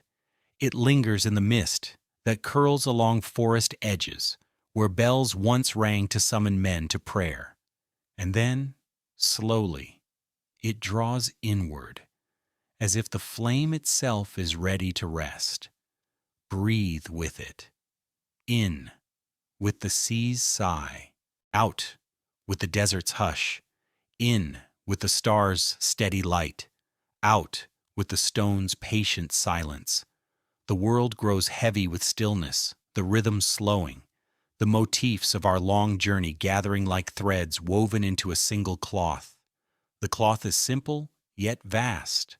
Marble and desert, sea and stars, flame and steel, bells and mist. It covers the mind like a mantle, warm and quiet. Under it you may rest, as scribes once rested after long days of tallying grain, as sailors rested beneath sails guided by constellations, as knights rested in chapels while bells tolled midnight. Rest now with the same trust. The lantern burns its last drop of oil. Its light softens, dims, and then becomes one with the stars above, one with the sea's glow, one with the cool marble, one with the quiet desert. Nothing is lost, it is only transformed into the silence of night. And so our story closes.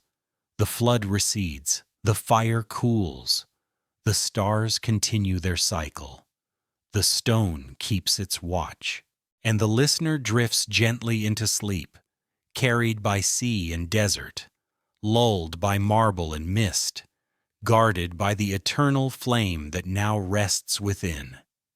Good night.